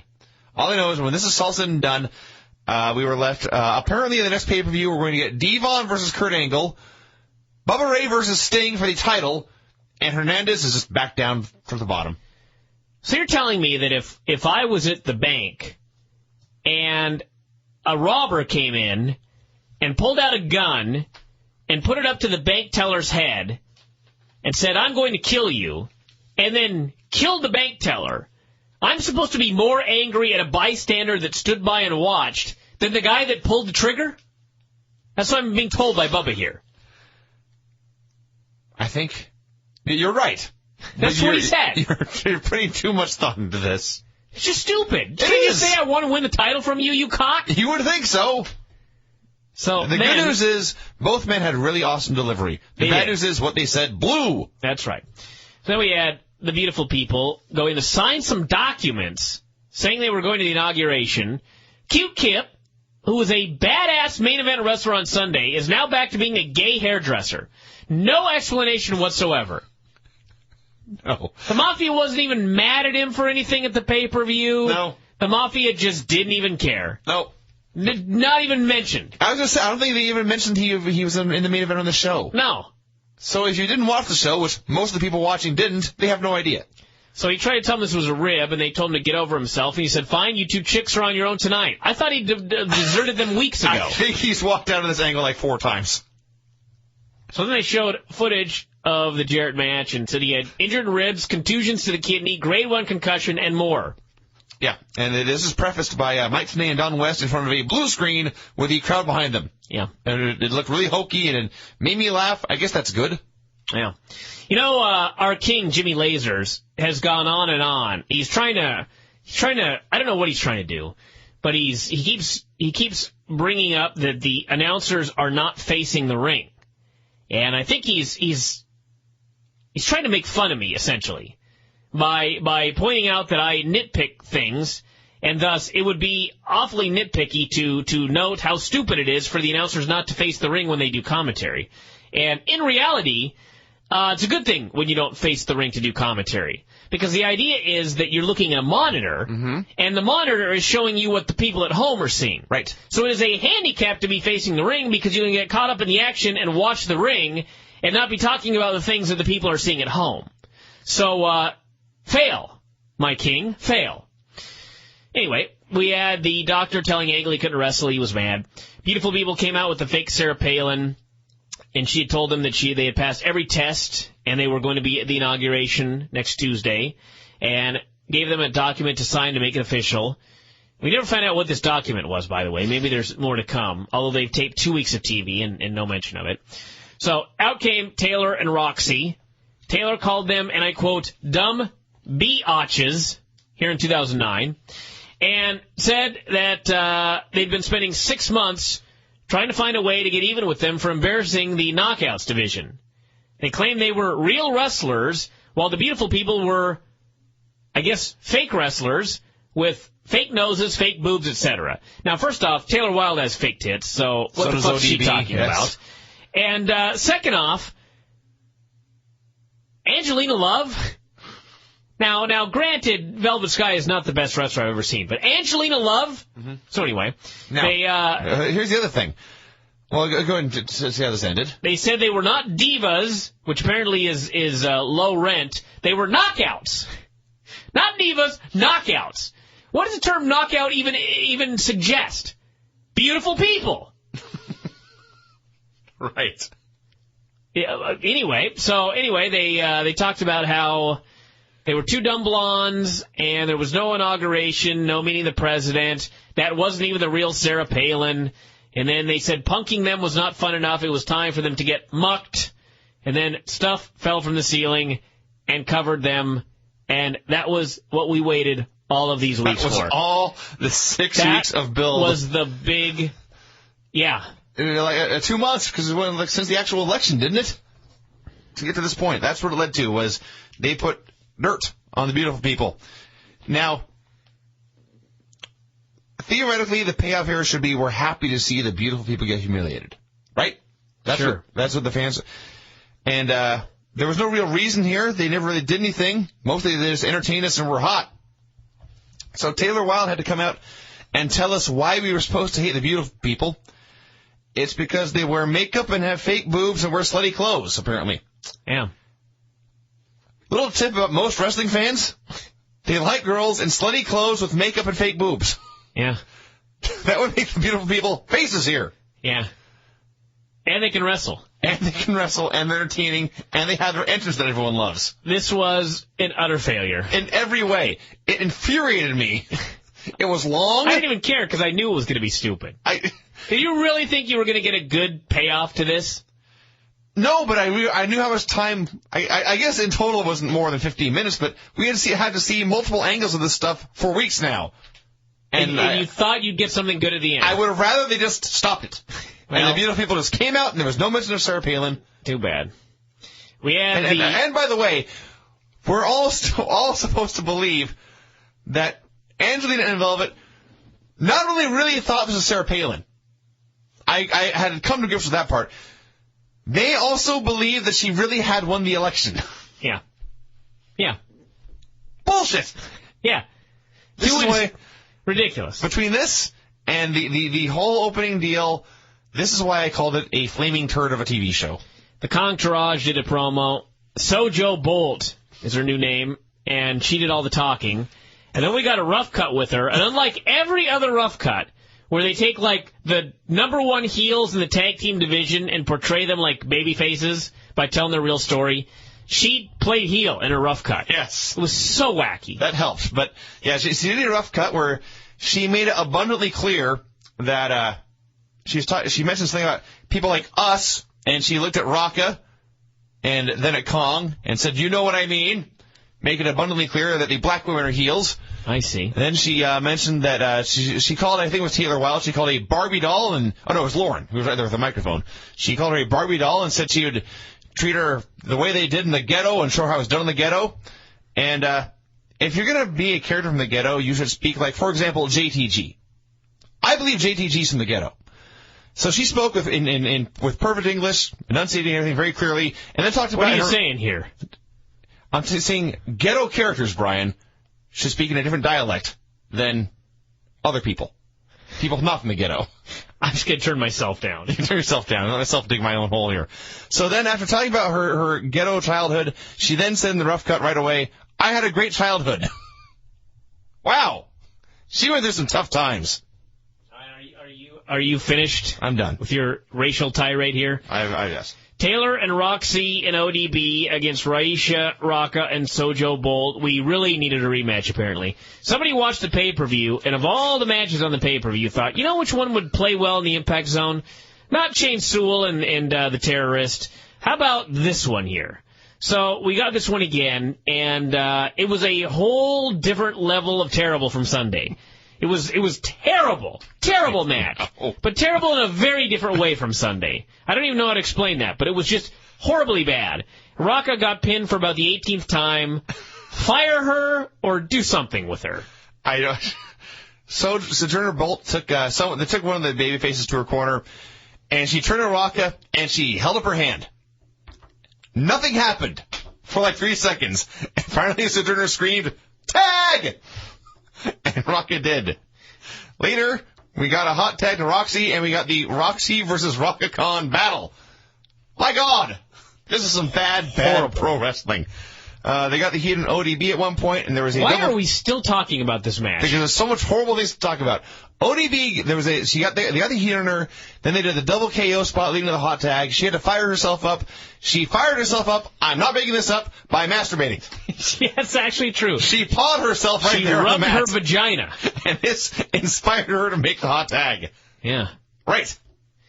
Then we had the Booker meeting with Angle and telling him to relax. Also dropped the term the Dudleys.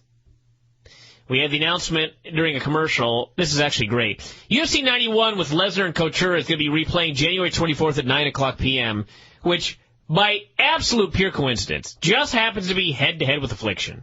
So there you go. Yeah. It's shocking. That's odd. Jay Lethal and Consequences Creed against Morgan and Abyss. Number 1 contenders match. Winner's getting a shot at beer money at the pay-per-view. And apparently the Money in the Bank briefcase does not come with rematch clauses in those contracts because, now they have to earn a shot. You have to earn your shot after you get pinned. So the finish, which I'm sure sounded good on paper, Abyss accidentally powerbombed Lethal onto his own partner. And Matt Morgan was pinned. Right. And then afterwards they broke up, and the refs ran down to break it up. And the reason I mentioned earlier about the referees was, here the refs actually got in the ring to break it up. Whereas at the beginning of the show, they just stood outside the ring and pointed. They can't even have consistency in ref breakups on this program. No. They can do nothing right. Now, we argued about this finish. When I can buy that when Abyss is doing a powerbomb, all he can see is his opponent's belly, and thus he may not know his partner's there. I'm more offended by the fact that the 7-foot, 300-pound Matt Morgan had a 150-pound man dropped on him and was incapacitated. Yes. He could not get up. No. Then we had Cornette meeting with Angle and talked about the main event, so the Mafia could pick a replacement to face AJ. Steiner and Booker got in an argument and started to do eeny, meeny, miny, mo. Swear to God. Swear to God. Yes. Eeny, meeny, miny, mo. I laughed. Cornette told him to shut up, put Steiner in the match, and then he said if anyone interfered, they'd be fined and such. Now, all of a sudden, he's threatening fines. And you know what happened when he threatened the fine? All the guys told him to fuck off. Yes. And he just raised his hands and walked out. How could anybody like this show? I don't know. Well, I laughed at Eeny, Meeny, Miny, Mo, and laughed even harder when they argued about who got to be Eeny. Then we had Foley doing a promo, saying this eeny, meeny, miny, mo stuff was bullshit. This was serious business. He said he wasn't asking, he was begging the Mafia to get involved tonight. And by the way, Foley is ref. First off, they billed him as a special referee. He ended up being the outside-the-ring enforcer, number 1. Number 2, in the middle of the match, he went to check on the ref who had taken a bump, and Scott Steiner hit him with a pipe and incapacitated him. You challenged the entire Mafia to come out, and one guy with a pipe put you out of action. Yes. So then he put on the sock, which I don't even think they got a good angle of it. All of a sudden, there's just Foley running around with his sock on his hand. And he tries to get in the ring, and the other ref stops him, the ref, from getting in the ring. Right. And then Petey WIlliams, all 140 pounds of him, runs down and gives Steiner a drop kick off the top. AJ hits a Pele kick. And AJ, by the way, had kicked out of a shot with a steel pipe moments earlier. And Scott Steiner gets pinned with a drop kick by a diminutive man and a Pele kick. Right. There's one key detail you're leaving out of all this. You mentioned that there was a ref bump, and then Mick Foley was taken out with a pipe shot, and then more stuff happened. What you're missing is there was like 5 minutes of wrestling in between that. Mick Foley got hit with a pipe, and then just rolled outside and got better. Yeah. Sure. These people don't know what they're doing. I hated Have I mentioned that before? I fucking hated the show. It's so bad, it's hilarious, actually. I'm not even offended this week. No, I was angry, and I kept every time you... This is penguins hitting the window. Every time you hit the fast forward button and we see how much time was left, I kept thinking, we have to be farther along than that. No. The DVR must be screwed up. But no, the show kept going. So the show ended with the announcer saying the Frontline was stronger than ever. Apparently because of the addition of Petey WIlliams. Right. Petey WIlliams and Team 3D are back, and Kevin Nash is out with a bad elbow, so now it's like 18-on-4. Well, Jeff Jarrett and Samoa Joe are gone, but now that Petey WIlliams is back, they're stronger than ever. I guess there's a mitigating factor there.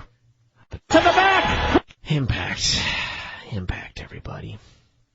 let's take a look at this fucker here. Impact opened with pork. It did. They scanned the crowd, and they found a sign that said pork.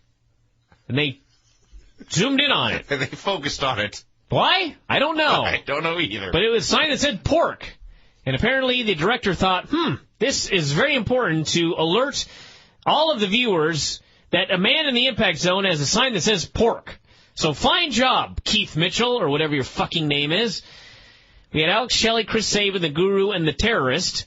And this was where I was ready to hate the show passionately. First off, it's a four-way. Second off, the ref was Shane Sewell. That's right. Shane Sewell is not only back as a referee, we at least got an explanation this week.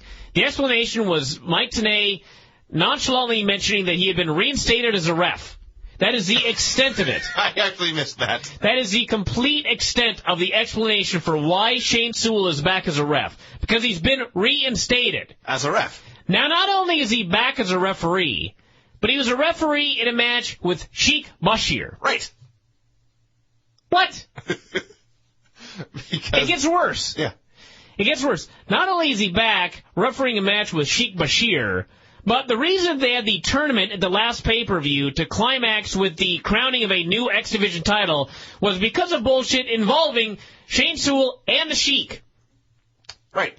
This, meanwhile, was an X-title match. Right. With Shane Sewell and the Sheik involved. Uh-huh. What a fucking stupid group of assholes. Yeah. So, that made me mad. And then Sharmell came out in the middle of this. Because we needed more people. Yeah. And basically, they wanted us to remember the issue at the pay-per-view, which was seen by 20,000 people, where Booker and Shane Sewell had a face-to-face. They wanted us to remember that. But they did not want us to remember the months-long feud between Shane Sewell and Sheik Bashir. Correct. I hate these people. So, Shelley pinned Dutt, and as soon as it was over, Sharmell said Booker wanted to see Sewell in his locker room. By the way, I would just like to say right here that at the pay-per-view, I was very upset after the Alex Shelley-Chris Sabin match due to the fact that Alex Shelley fucked his partner and beat him to win the title, and they weren't even angry about it. Chris Sabin was not even upset about it. And what happened the next day on the board, people were yelling at me saying, Brian, why do you assume they're not going to have a follow-up? Why do you assume they're not going to do anything? They very well may do something on TV. Okay, there's now been 2 shows. They've done nothing with it. I was right. And by the way, as we discussed in ECW, John Morrison pinned The Miz clean after Finlay hit him with a move. Miz was still ornery. Yeah. You pinned me, you fucker. Sabin did not even care. No. So, there you go, everybody. Nothing, it was not followed up on, just as I had predicted. Now, we had Booker meeting with Sewell and telling him basically that he wanted him to help them win their match later on. And he told him there was a tag match. It would be Booker and Scott Steiner versus Eric Young and Petey WIlliams.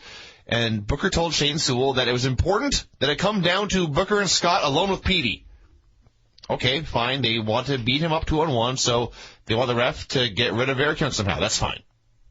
What happened in that match? Nothing. They just beat him up and pinned him. The ref was not involved in any way. We'll get to that match later. Angle came out and did a promo and made fun of Petey, made fun of AJ, said they were both going to be beaten up tonight, and said that, ran down Team 3D, said, who made you bookers? A fine question. Said you could take your challenges for the pay-per-view, the 2 singles matches, and shove them up your fat asses. Said there was no way he was wrestling D-Von.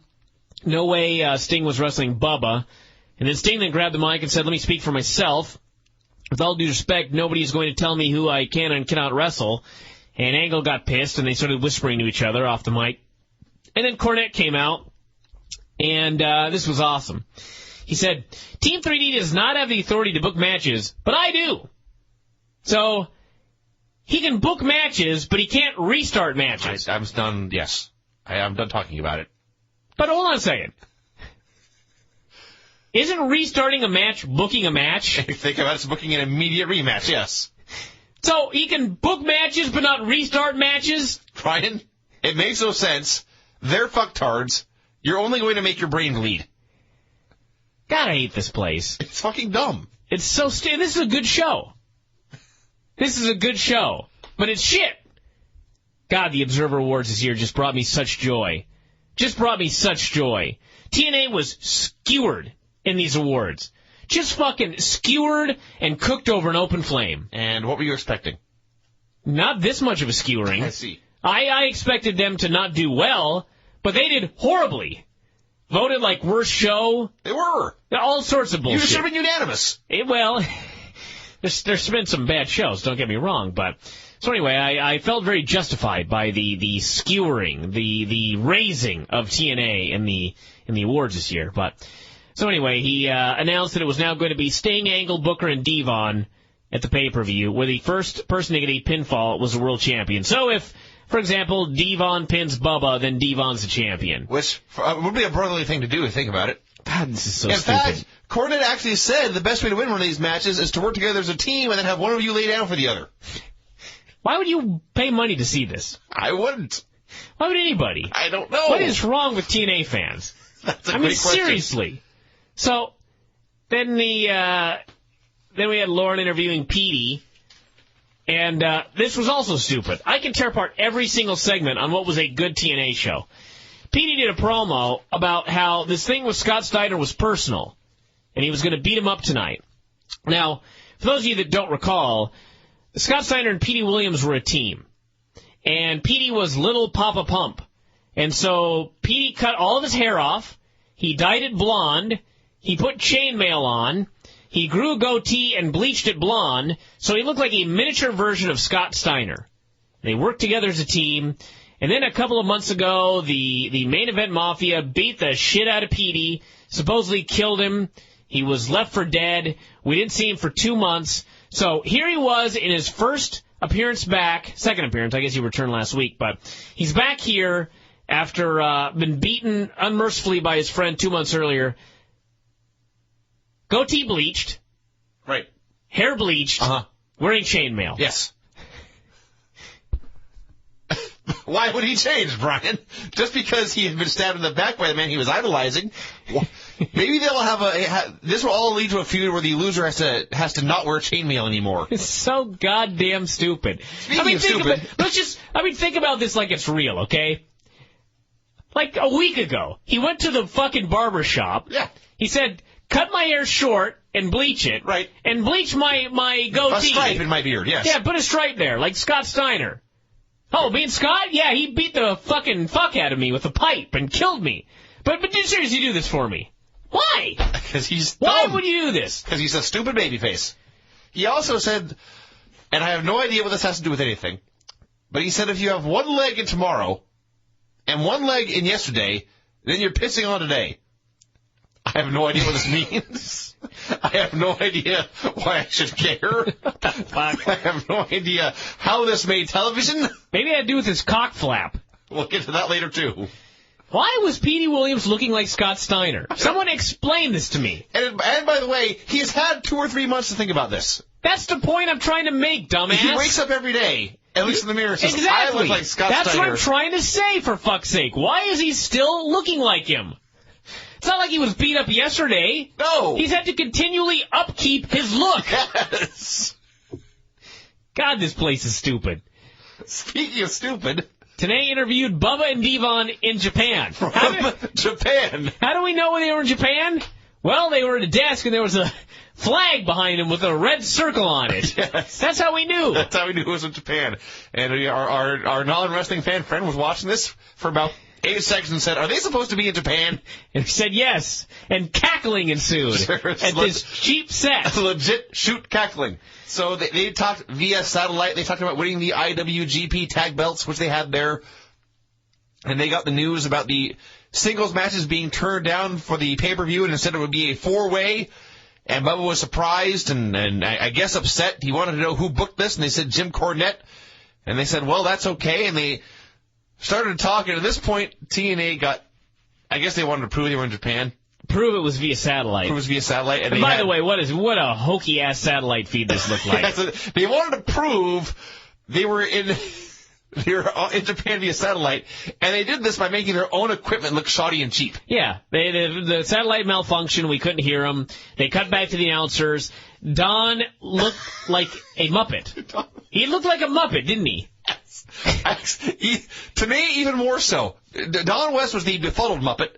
He was the two Muppets that are sitting up in the theater? Statler and Waldorf? Yeah. No, bad comparison because those guys have that together. Don was Fozzie Bear, just perplexed, looking around confused.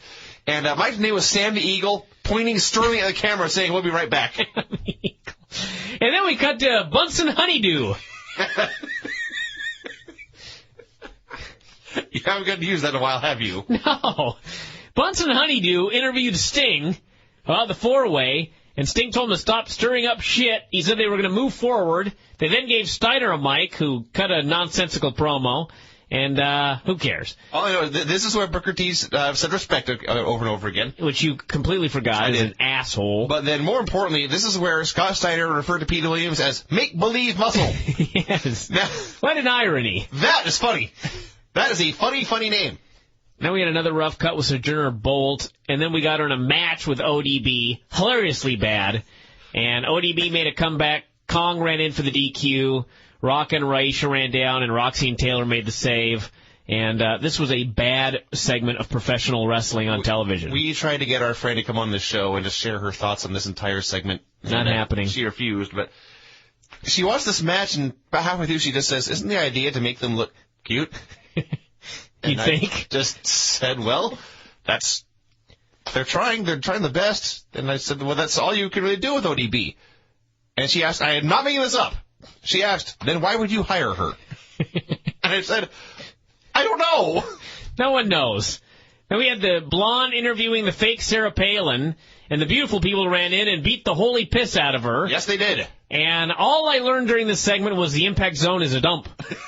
We were cutting this promo, and when they attacked her and moved her 6 feet to the left, there was piles of wood there, there was metal beams, there was construction equipment. It was all in progress of being made. And this went forever. Security ran in to break it up, and then Cute Kip beat him up. So, hell of a security crew you've got here. Beat up by one guy. And then Kip told the girls they'd done enough damage and they should knock it off, and that was the end of the segment and the last we ever saw of anybody here. Wow. What a epilogue to the whole Sarah Palin thing right there. She got beat up. So, it isn't that classic TNA, though, where the whole Sarah Palin deal was designed to humiliate two girls. And then after the two girls got humiliated, they had to beat up the girl that humiliated them. So all the women in this entire segment were in some way beaten or humiliated. Hello, Vince Russo. Indeed. Can't this guy just go to a fucking whorehouse or something like that? And, you know what I mean? Christ. Then we had Booker and Steiner against Eric and Petey. And this is where we learned that TNA sucks. Well, that too. But specifically for this reason, this was an elimination tag team match. You had the Main Event Mafia against the Frontline. 2-on-2, but it was an elimination match. Why? I have no idea. None. Why? So what happened was Booker pinned Young with the axe kick after they just beat the shit out of him. Yeah. Like in a tag match, they just killed him. They got the heat on him without a tag, and they pinned him without a tag. Yeah. So he looked like an idiot. Now it was two heels against Petey. He got a little bit of a comeback here and there, but then they killed him.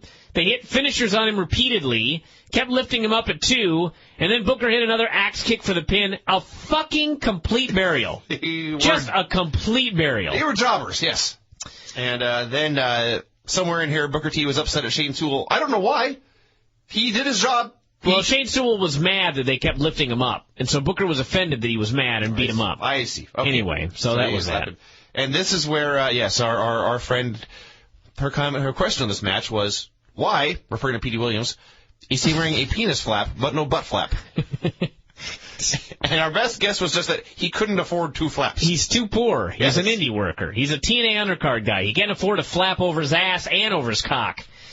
I just figured that he did a lot of squats, but had a small penis. So he had part of his glutes. Yeah, so he had to cover his cock, but not his ass. That makes sense. That's my theory. So then we had the Abyss and Matt Morgan interviewed by the Blonde in the ring, so you knew there was trouble. So she said last week Morgan took out his patience on Abyss. Again, this show is not live. No, it's not any good either.